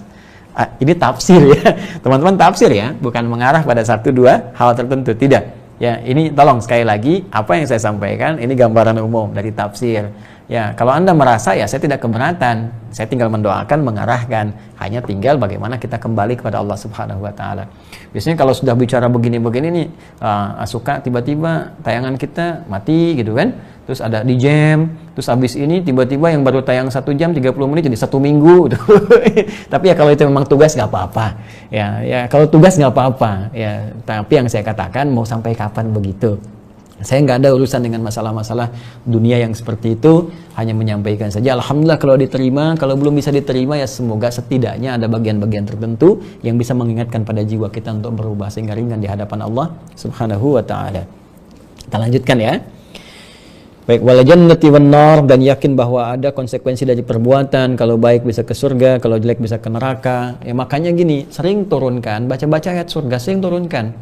Kalau dulu bikin kurikulum ya, saya ya, kadang-kadang suka seperti ini. Misalnya, Anda mau kemana nih? Ke surga kan? Surganya kemana? Kan banyak surga ragamnya di Al-Quran. Ada surga Firdaus kan yang luas, ya, yang indah, luar biasa. Ada surga Aden kan?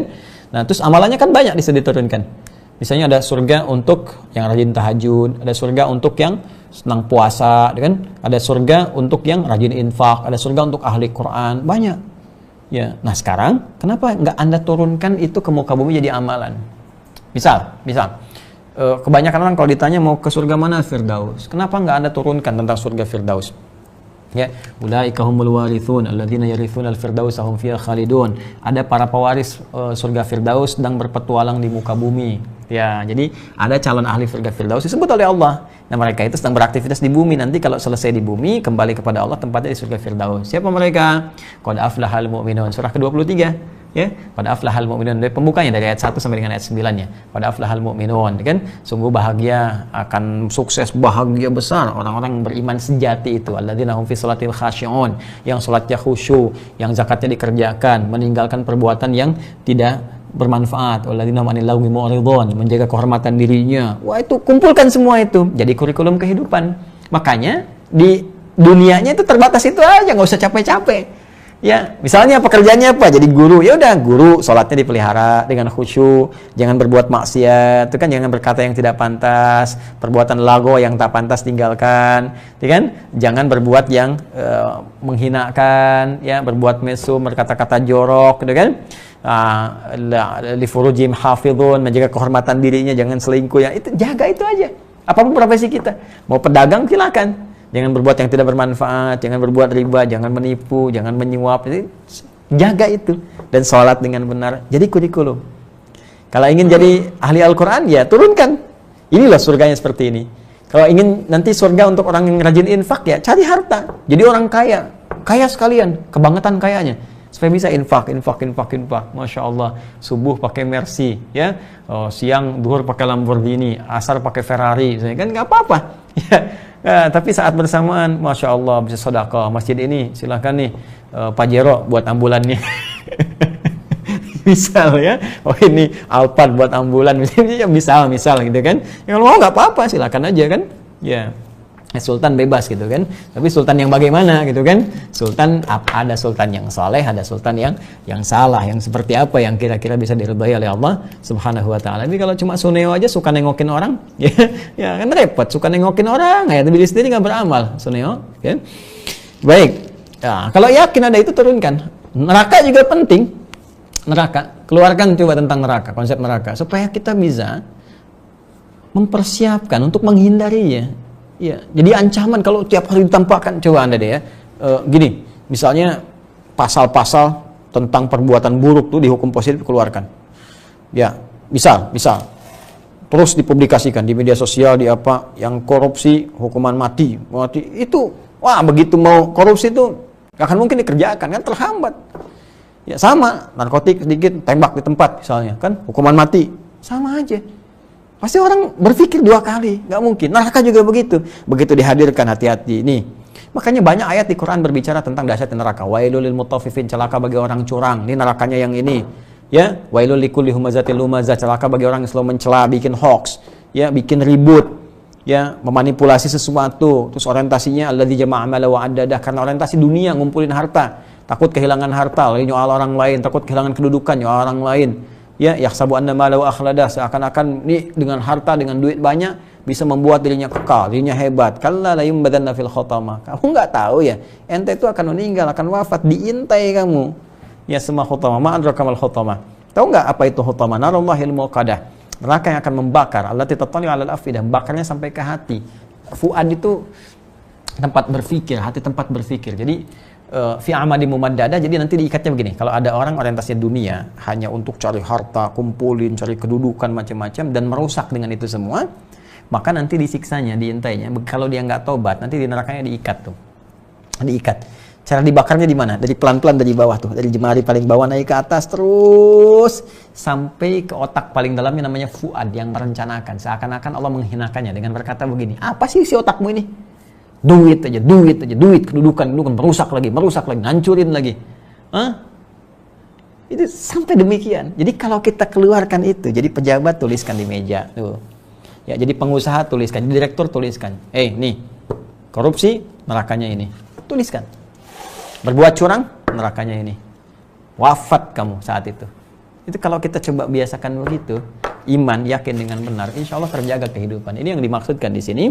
Wal jannati wan nar wa ghairi dzalika mimma akhbarul mu'minina bihi wa anhu. Dan demikian perkara-perkara iman yang lain. Jadi Allah menuntut, beriman dong kalian seperti orang-orang yang lain beriman. Ya kan? Buktikan lewat amal saleh. Takutlah kalau berbuat maksiat, muaranya begini, dan berbahagialah kalau berbuat baik, muaranya segala keistimewaan termasuk surganya. Wa ati'u Allah wa rasulahu fi imtithalil awamir wa tarki az-zawajir, dan taatlah kepada Allah ya dan rasulnya dengan menunaikan, mengerjakan semua perintahnya, meninggalkan segala larangan-larangan. Jadi ketika difirmankan wa idza qila lahum aminu kama amanan nas, yang dimaksudkan adalah kita berdakwah kepada mereka dengan meminta mereka untuk kembali. Allah memberikan penjelasan dengan sayang Allah bahkan kepada golongan munafik tetap menjadi objek dakwahi. Diingatkan, ayo balik lagi, taat pada hukum Allah, nggak ada ruginya kok. Tuh kan? Hati-hati ya, berbuatlah baik, tinggalkan yang jelek-jelek ini. Untuk apa dipertahankan keburukan? Tidak membawa nama setelah wafat, tapi membawa kenistaan bahkan sampai berpulang kepada Allah Subhanahu wa taala. Ini yang komplikasi nih, yang saya kotakin tuh, ya. Makanya saya kasihkan kotak dan kosong. Kotak kosong selalu bermasalah gitu kan? Ya, itu karena memang banyak polemiknya. Ya. Qalu anu'minu kama amana sufaha yu'nuna la'anahumullah. Orang munafik itu yang dilaknat oleh Allah Subhanahu wa taala, mereka berkata, mereka maksudkan ashab Rasulullah sallallahu alaihi wasallam radhiyallahu taala anhum. Jadi mereka mengolok-olok sahabat-sahabat Nabi. Ya. Jadi mereka mengatakan, anu'minu kama amana sufaha, Muhammad sallallahu alaihi wasallam, apakah kami mesti beriman seperti imannya sahabat kamu yang bodoh-bodoh itu? Ya, mereka mencela sahabat-sahabat Nabi sallallahu alaihi wasallam. Mereka mencela sahabat-sahabat Nabi sallallahu alaihi wasallam. La'anahumullah, semoga Allah melaknat mereka semua, ya. Ibnu Katsir menyampaikan demikian. Jadi ini kan konteksnya diturunkan di masa Nabi sallallahu alaihi wasallam, ya. Tapi poin yang bisa kita ambil esensinya, ada komplikasi tinggi penyakit nifak sampai diingatkan pun balik mencela. Ya. Jadi kalau di dunia sekarang lah, kalau diingatkan, jangan berbuat seperti itu kan nggak baik. Gitu apa? Saya harus baik seperti orang yang bodoh-bodoh itu, orang yang belum ngerti itu, orang yang masih masih padang pasir itu, orang masih unta itu. Muncul tuh kekinian. Ya, jadi ya selalu seperti itu. Ya, Masya Allah, ini mukjizat Al-Quran. Disampaikan 15 abad yang lalu, selalu tidak pernah terbatas oleh lekat waktu. Benar-benar terjadi. Dan kalau nampak seperti itu, kasih sayang Allah pun tetap diberikan. Melewati 15 abad, Allah tetap sayang supaya hambanya balik lagi. Gitu cara bacanya. Ya, bahasa-bahasanya seperti itu. Jadi kalau ada misalnya berita-berita baik, berita-berita ingatan, silakan cek aja. Kadang-kadang komentar-komentar itu selalu ada. Dan itu yang menandakan tafsir terbaik itu. ya tafsir terbaik. Walaupun Anda jarang baca Al-Quran misalnya, tapi kemudian mendapatkan seperti itu, tafsir yang paling bagus, orang terkena komplikasi penyakit nifak. Jadi kita lihat. Kemudian qalahu Abu Aliya was-Saddi, ya berpendapat demikian Abu Aliya dan Imam As-Saddi, Ismail ibn Abdurrahman As-Saddi, ini ulama besar tabi'in, ya ahli hadis juga ahli tafsir. Imam As-Saddi punya tafsir As-Saddi. Ya ini termasuk banyak dipuji oleh karangan para ulama, dan termasuk Imam Ibnu Katsir rahimahullah mengambil manfaat atau pendapat dari Imam As-Saddi. Namanya Ismail ibn Abdurrahman As-Saddi, Siddah di Asfahan. Itu disebut As-Saddi karena pernah ke kota Siddah, ya di Asfahan. Asfahan sekarang Iran. Ya, dan pernah dituduh Syiah, ya, wa tuhima bitasyayyu', pernah dituduh Syiah padahal ahli sunnah, ya.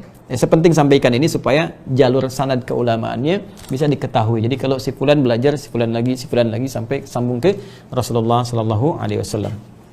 Bisa nadihi itu kan dengan sanadnya. As-Saddi punya sanad dari tafsirnya an Ibnu Abbas, dari Ibnu Abbas radhiyallahu taala anhuma wa Ibnu Mas'ud, dan Ibnu Mas'ud radhiyallahu taala anhu wa ghairi wahidin minas sahabat, dan tidak hanya satu dari kalangan sahabat, maksudnya banyak. Wa bihi yaqulu Rabi' Ibnu Anas wa Abdurrahman Ibnu Zaid Ibnu Aslam wa ghairuhum yaqulun, dan banyak pula dari kalangan para sahabat dan banyak pula dari kalangan para ulama, mereka mengatakan anusiru nahnu haula'i bimanzilatin wahidah wa ala tariqatin wahidah wa hum sufaha. Nah, mereka mengatakan bahwa orang-orang munafik itu mengatakan, apakah kami mesti anusiru nahnu wa haula'i bimanzilatin wahidah, apakah kami ini kalangan elit mesti satu level dengan mereka? Nah, itu bahasa kitanya. Kita ini nggak level dengan mereka, masa disamakan dengan orang bodoh itu, ya? Nah, ini tafsirnya. Wa ala tariqatin wahidah wa hum sufaha. Masa disamakan dengan mereka levelnya sedangkan mereka orang bodoh? Nah, jadi kadang di kalangan mereka sendiri itu ada kesan yang tinggi. Jadi kalau sedang ngumpul-ngumpul, mereka nganggapnya itu kepada orang-orang yang tahajud, yang baca Quran, yang jilbaban bagus, yang baik, itu dianggapnya itu orang-orang sepele, orang-orang bodoh, orang-orang ketinggalan zaman. Nah, ini yang modern nih gini, milenial nih begini. Padahal tanpa sadar mereka yang bodoh gitu kan. Walakinna ya'lamun. Was-sufaha jam'u safih, di anna al-hukama jam'u hakimun, khulama jam'u halim. Was-sufaha'u jam'u safihin, ya kata sufaha itu jamak dari kata safih, sin fa ya ha.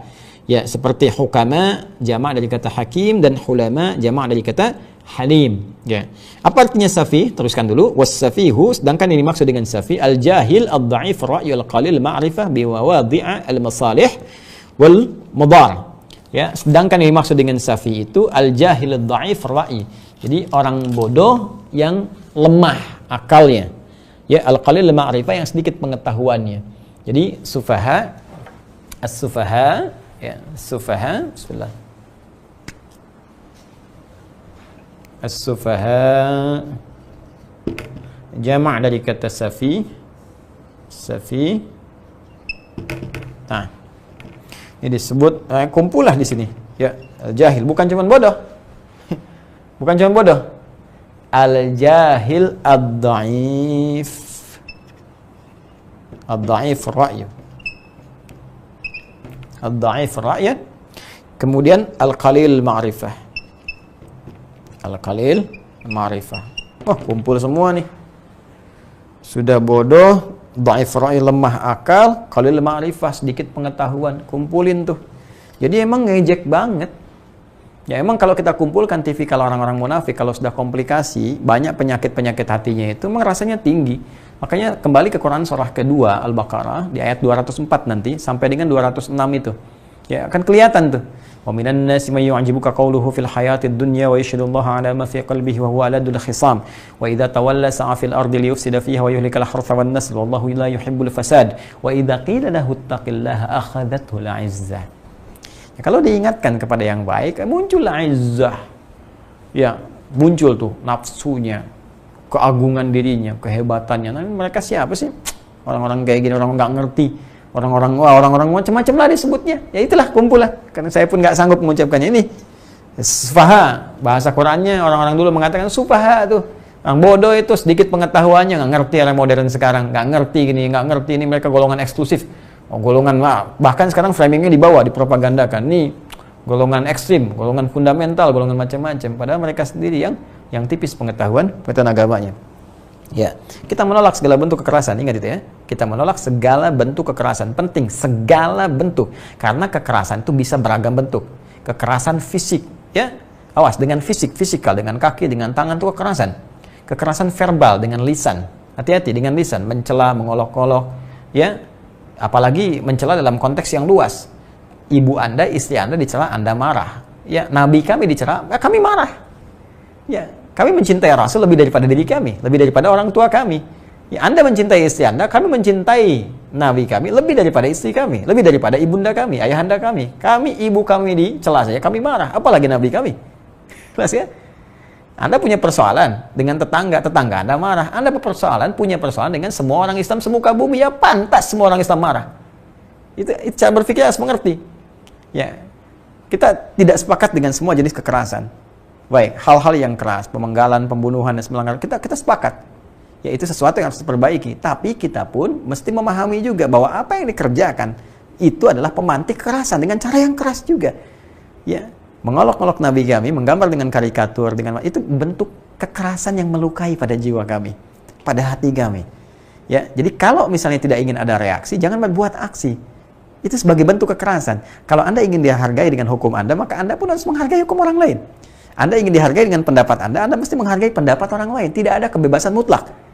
Anda tidak boleh katakan di sini bebas melakukan perbuatan begini. Ya, Anda pun harus mengerti bahwa di tempat lain tidak bebas. Bagi sementara orang itu tidak bebas.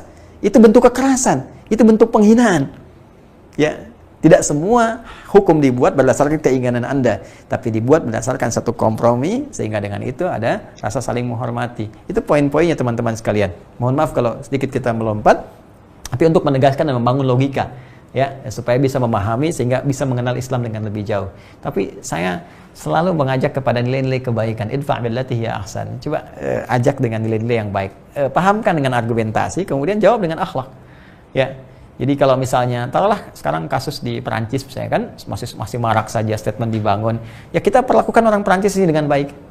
Ya, kalau ada orang Perancis kita bantu kirimkan makanan, ya. Kemudian kirimkan yang baik-baik, sapa dengan baik, dijamu kalau bisa dengan makanan, ya. Undang, tampilkan yang baik supaya mengerti. Kalau ditanya kenapa Anda berbuat begini, katakan Nabi kami lah yang memerintahkan kami berbuat seperti ini.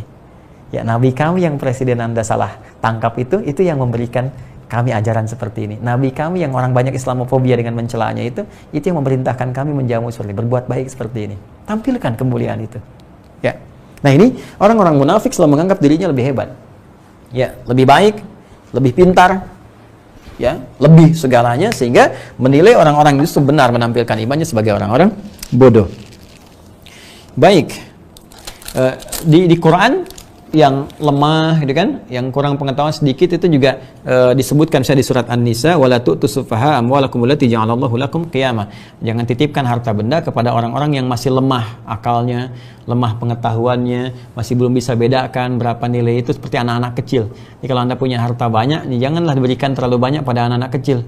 Ya, anak-anak KB misalnya kan mau sekolah ke KB dikasih bekal 1 juta ya kan. Ya padahal dia aja belum bisa bedakan 100.000 dengan 1.000. Ya, itu yang berlebihan. Jadi itu kata sufaha. Ala innahum humus sufaha fa'akkada wa hasara safaha fihim walakin la ya'lamun, yani wa min tamami jahlihim annahum la ya'lamuna bihalihim fid dhalala wal jahli wa dhalika arda lahum wa ablagh fil 'ama wal bu'di 'anil huda. Kan? Ala innahum humus sufaha, lantas Allah langsung membantah. Yang bantah langsung Allah. Nah, jadi kalau kita diolok-olok oleh orang munafik, ya nggak usah terlalu repot balas ngolok lah. Yang mereka sudah diolok-olok oleh Allah, ngapain kita ngolok-ngolok lagi? Ya, kalau kita dicela oleh orang munafik, nggak usah marah. Nggak usah marah. Ya, Allah sudah membela kita. Allah aja sudah mengolok-olok mereka. Kalau sudah diolok-olok Allah, sudah cukup. Udah cukup. Ngapain kita sibuk-sibuk capek-capek? Makanya nanti di Quran surah keempat, An-Nisa 140, kalau kita menyaksikan ada orang munafik ini sedang beraksi gitu ya. Nah, itu diamin aja. Wa qad nazzala 'alaikum fil kitab. Quran surah keempat An-Nisa ayat 140. Di mushaf standar paling kiri sebelah bawah. Wa qad nazzala 'alaikum fil kitab. Telah tetap ketentuan dalam Al-Qur'an. An idza sami'tum ayatillahi yukfaru biha wa yustahza'u biha. Kalau Anda mendengar menyaksikan kan, Anda mendengar ada ayat-ayat Allah diingkari atau diolok-olok. Yang seperti saya sampaikan di pertemuan lalu. Ayat-ayat Allah itu bisa dari Al-Quran, bisa keterangan Nabi SAW. Karena apa yang Nabi sampaikan bukan keinginan pribadinya, tapi petunjuk Allah. Wa ma yantiqu 'anil hawa in huwa illa wahyu yuha, di surat An-Najm itu. Ya. Jadi ya itulah seperti syariat, orang mau sholat diolok-olok, orang mau menghafal Quran diolok-olok, orang mau berjilbab diolok-olok dan sebagainya, misal gitu kan. Nah, maka apa yang kita lakukan? Fala taqudu ma'ahum. Jangan sertai, sudah selesai. Jangan sertai mereka. Ya, qaida itu maknanya luas. Ya, kalau serta itu bukan dalam arti serta dengan mereka saja. Misalnya ya sudah, tinggalkan aja. Ya, ceramah jangan didengar, buku-bukunya yang ditulis jangan dibaca, ya, produknya nggak usah dikonsumsi, tinggalin aja pokoknya. Ya, di TV matiin aja, dilihat sampai mereka sadar apa tujuan utama itu, hatta yakhudu fi haditsin ghairi. Ya, sampai mereka sadar mereka salah dan mau berpindah topik, ya. Mau kembali, itu yang lebih bagus. Innakum idzam mithluhum. Kalau disertai, diikutin, lama-lama diikutin kajiannya, diikutin bacaannya buku, bahkan difasilitasi. Itu yang aneh tuh. Adik-adikku mahasiswa di kampus-kampus, kalau ada yang nyeleneh-nyeleneh, apalagi kalau itu dosen atau siapapun, nggak usah ditanggapin. Ya, apalagi difasilitasin. Ya, mohon maaf dibikin seminar, stadium general, nggak usah. Tinggalin aja sampai dia sadar bahwa itu keliru. Ya, kalau diikutin innakum idzam mithlum, lama-lama nanti kalian seperti mereka. Ya, lama-lama aneh juga. Semua agama sama, menuju pada Tuhan yang sama, cuman caranya beda-beda. Tuh, kan agama baru tuh, aneh tuh. Kalau ada dosen bilang begitu, bilang aja, Pak, boleh nggak kalau Bapak meninggal kami bakar aja, kan semua agama sama. Jadi kami samakan Bapak dengan yang di Hindu misalnya. Bapak mengaku Islam tapi mengatakan semua agama sama, nanti Bapak ya kami ikutkan aja ke Ngaben, bisa nggak Pak? Kan semua agama sama. Kamu ya, tiba-tiba ya, alasannya banyak. Artinya dia sendiri hatinya tidak bisa mengatakan demikian. Hatinya mengingkari. Homoseksual itu adalah fitrah bagi kehidupan. Fitrah dari mana, Joni? Ya, buktinya anak Anda aja ya nggak mau jadi homo. Buktinya Anda aja bukan homo. Ya, coba Anda yang bilang begitu, homo itu fitrah. Saya mau tanya, Anda jadi homo, ridho nggak istri Anda? Coba pulang ke rumah, Mama, diusir Anda, nggak boleh masuk. Ya, atau Anda yang perempuan, lesbian itu bagian dari fitrah kehidupan. Saya pengen tahu jadi lesbian Anda, katakan pada suami Anda, boleh hari ini Mama jadi lesbi. Tendang Anda dari rumah. Jadi jujurlah pada diri Anda sendiri. Hati Anda aja tidak menyetujui itu. Hati Anda mengingkari. Pertanyaannya, siapa yang membuat Anda begitu? Ada apa di balik udang? Gitu kan?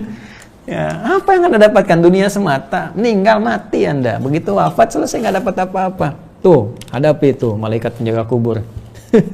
Ya. Nah, jadi teman-teman sekalian, mohon izin ya, mohon maaf ya, hati-hatilah dalam hidup itu. Kadang-kadang akal kita itu cerdas, tapi kecerdasan itu jadi terhambat karena keserakahan diri, karena nafsu aja. Ya, sederhana. Kalau pengen mengelola itu dengan baik, ikuti aja kata Quran. Ya, kita itu diciptakan dengan cerdas, jangan jadi orang bodoh. Ya, awas ya. Ingat loh, pintar itu anugerah, bodoh itu pilihan. Bikin status tuh. Pintar itu anugerah, kita tuh dianugerahi kepintaran, cuma bodoh itu pilihan. Jadi kalau ada yang milih bodoh, itu pilihan dirinya sendiri. Ya, sudah Allah tetapkan pintar, kenapa milih bodoh? Nanti kita akan lihat nih, ada setelahnya nanti di ayat berikutnya ada hal-hal yang sangat indah, bahkan menunjukkan di Al-Quran tentang klasifikasi manusia dari tingkat kebodohan. Ya, ada yang bodoh dan sadar dirinya bodoh, maka ini berpeluang untuk kembali. Ada yang bodoh, cuman nggak sadar dirinya bodoh. Ini persoalan. Sekarang ada yang lebih kompleks. Dia bodoh, nggak sadar dirinya bodoh, dan ngajak orang lain bodoh. Itu cuma terjadi zaman sekarang. Nanti kita akan lihat. Ya, kita akan lihat kapan itu saat masuk kepada ayat berikutnya di pertemuan yang akan datang insya Allah. Jadi sekarang kita mengoreksi diri sendiri dulu. Ada nggak nih penyakit-penyakit ini? Coba cek maksiatnya, maksiat jari, maksiat mata, maksiat lisan, maksiat telinga, sampai ke ujung kaki. Ya, cek dulu. Karena jangan-jangan kita nuduh banyak orang ternyata nggak sadar. Ternyata pikiran kita pun sedang bermaksiat. Ya, pikiran kita sedang bermaksiat. Ayo, jangan-jangan saya sebutkan sedang mikirin orang kan? Tuh, itu belum tentu benar gitu. Tuduh diri kita dulu. Nafsu kita, tuduh dulu, lihat dulu, tunjuk dulu. Ya, tunjuk dan dudukan dengan teduh, itulah tunjuk dan dudukan dengan teduh nafsu kita, ya. Nah, setelah itu kita pikirkan, koreksi diri dengan baik, dan mudah-mudahan Allah memberikan taufik kepada kita untuk berubah. Nah, teman-teman sekalian, ini yang kita bahas di pertemuan malam hari ini. Insya Allah pekan depan kita akan masuki ke ayat 14 dan seterusnya. Ini masih di golongan ketiga. Ini golongan ketiga ini kompleks karena itu ayatnya lebih banyak daripada golongan dua pertama. Tapi ketahuilah bahwa ini baru muqaddimah, karena nanti detailnya ada di ayat-ayat selanjutnya. Ya, bersabar, nikmati Al-Quran seperti hidangan yang sangat indah. Nanti kalau kita insya Allah sambil menghafal, belajar, nanti semakin bertahap, semakin merasakan kenikmatan. Al-Quran itu luar biasa. Ya, luar biasa. Semakin kita ingin belajar, semakin dalam, semakin terus pengen kita mendapatkan banyak anugerah yang kita bisa raih. Itu izinkan kami menyampaikan informasi. Yang pertama, alhamdulillah, thumma alhamdulillah, bersyukur pada Allah Subhanahu wa taala bahwa informasi yang didapatkan khususnya terkait dengan program STUAH, Sekolah Terbuka Usahakan Al-Quran Hafal, yang dikomandoi oleh teman-teman di divisi ILC ATC Learning Center. Alhamdulillah, bahkan per pekan kemarin itu setorannya terakumulasi di 30.000. Masya Allah, 30.000 setoran sudah masuk. Ini mudah-mudahan jadi tanda kebaikan. Ya Allah, ada ahli Quran baru di Indonesia. Mudah-mudahan kita termasuk bagian di dalamnya. Mudah-mudahan berganti tahun, insya Allah status kita dinaikkan oleh Allah sebagai bagian dari ahli Al-Quran. Bahkan kami menerima informasi ada satu keluarganya, di satu keluarga itu bagian sedang menghafal Al-Quran, ya dalam kondisi dia sedang menghafal, mau setoran, qadarullah kemudian ibu mertuanya atau ibunya ya, yang saya dapat info itu meninggal dunia.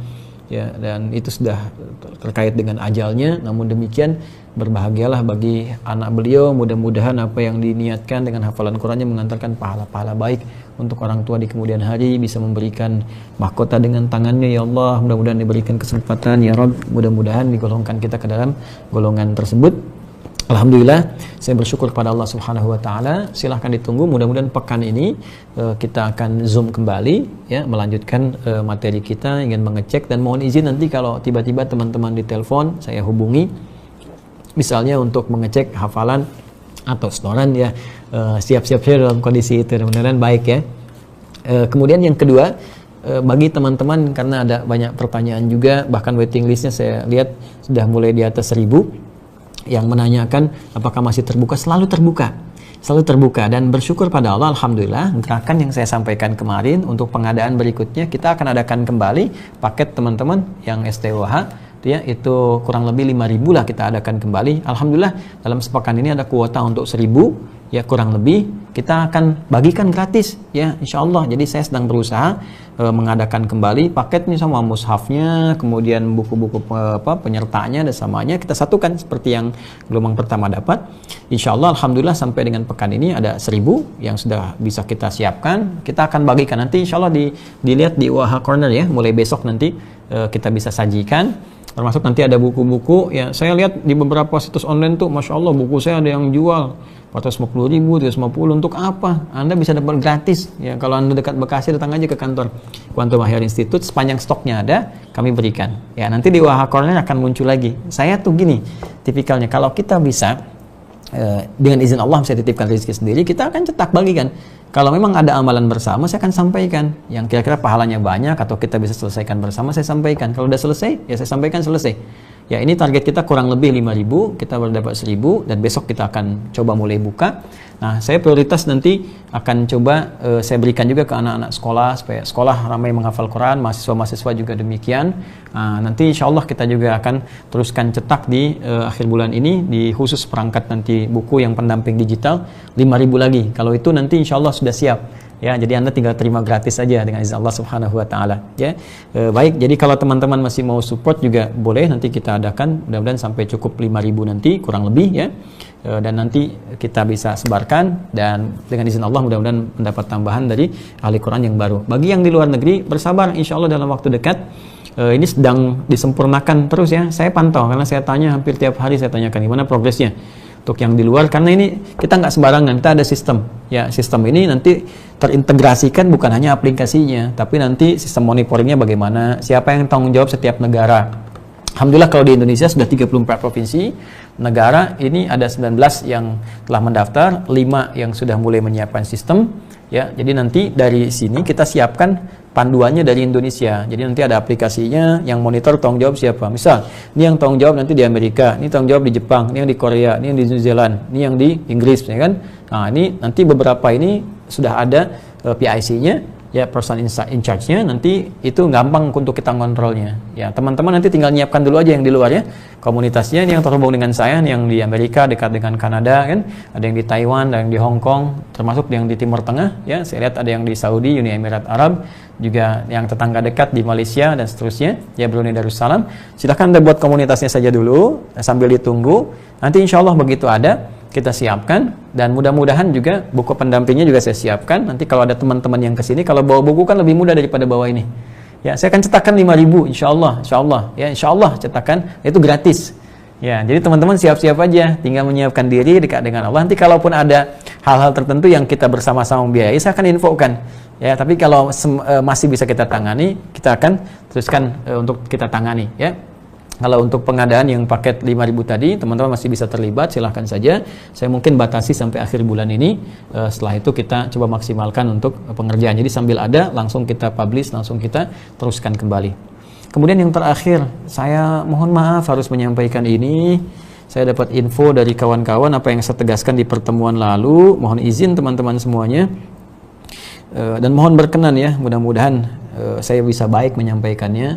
Jadi ini ada sesuatu yang kurang berkenan, kurang baik. Saya mohon izin untuk meninggalkan segala perbuatan-perbuatan itu. Kadang-kadang ada yang bikin akun-akun ya di Telegram misalnya, atau juga bahkan di Facebook, di IG itu menyertakan nama saya misalnya ya, atau bahkan logo-logo dicantumkan. Kemudian dari situ bukan hanya menampilkan ceramah atau apa, tapi lebih juga ada yang minta donasi, minta macam-macam. Itu demi Allah saya katakan saya tidak terlibat seperti itu.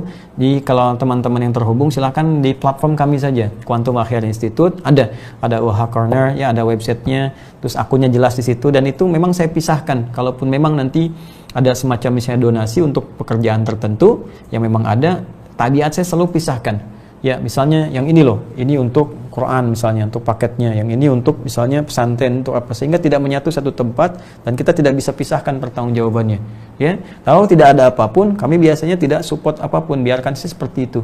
Dan kita diaudit, kita ada KAP-nya ya, audit independennya, di secara hukum negara kita juga benar, kemudian pertanggungjawaban kepada Allah Subhanahu wa taala kita bisa jadikan juga tertata dengan rapi. Jadi saya mohon kepada teman-teman yang membawa nama saya dan sebagainya, terutama mengambil akun-akun tertentu, itu tidak akan berkah ya, tidak akan berkah sekalipun Anda gunakan pada yang baik.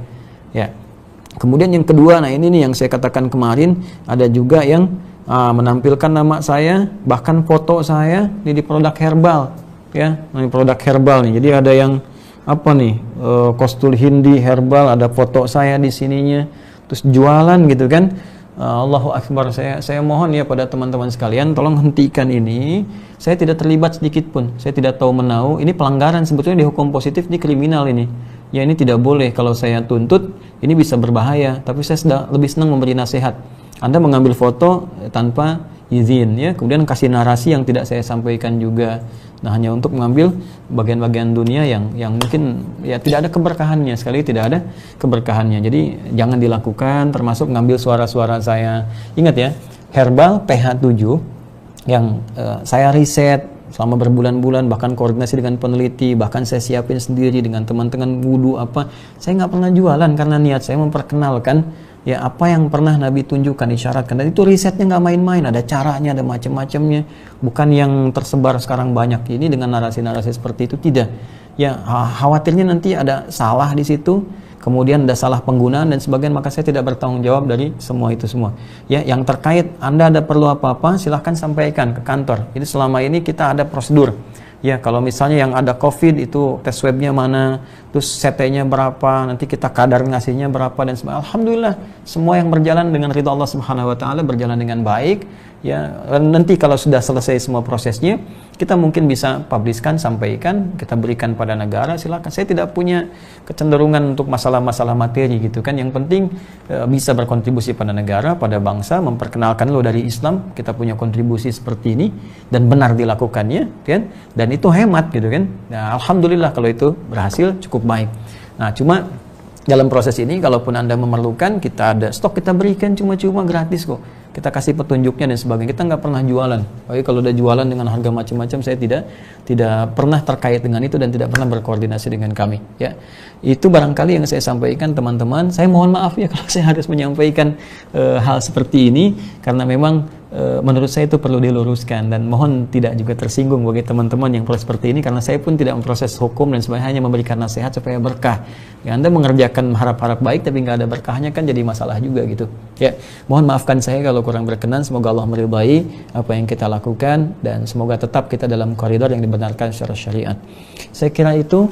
Terima kasih atas perhatian teman-teman semua. Sekali lagi, ini sudah masuk ke malam Jumat, ke sunnah-sunnah Jumat. Kita hidupkan dengan surah Al-Kahf, salawat pada Rasulullah SAW. Ya, di bulan Rabiul Awal kita perbanyak salawat kepada Nabi SAW, kemudian banyak istighfar, dan mudah-mudahan amalan kita diterima. Terima kasih. Allahumma taqabbal minna innaka antas sami'ul alim. وتب علينا إنك أنت التواب الرحيم اللهم اجعلنا من أهل القرآن واجعل القرآن صاحبا لنا في الدنيا وشفيعا لنا في الآخرة يا أرحم الراحمين اللهم اجعلنا من المخلصين يا الله كما تحب وترضى اللهم ربنا آتنا في الدنيا حسنة وفي الآخرة حسنة وقنا عذاب النار بفضلك سبحان ربك رب العزة عما يصفون وسلام على المرسلين وآخر دعوانا سبحانك اللهم وبحمدك نشهد أن لا إله إلا أنت نستغفرك ونتوب إليك وصلى الله على سيدنا محمد وعلى آله وصحبه وذريته أمته إلى يوم الدين Walhamdulillahi Rabbil Alamin. Assalamualaikum warahmatullahi wabarakatuh.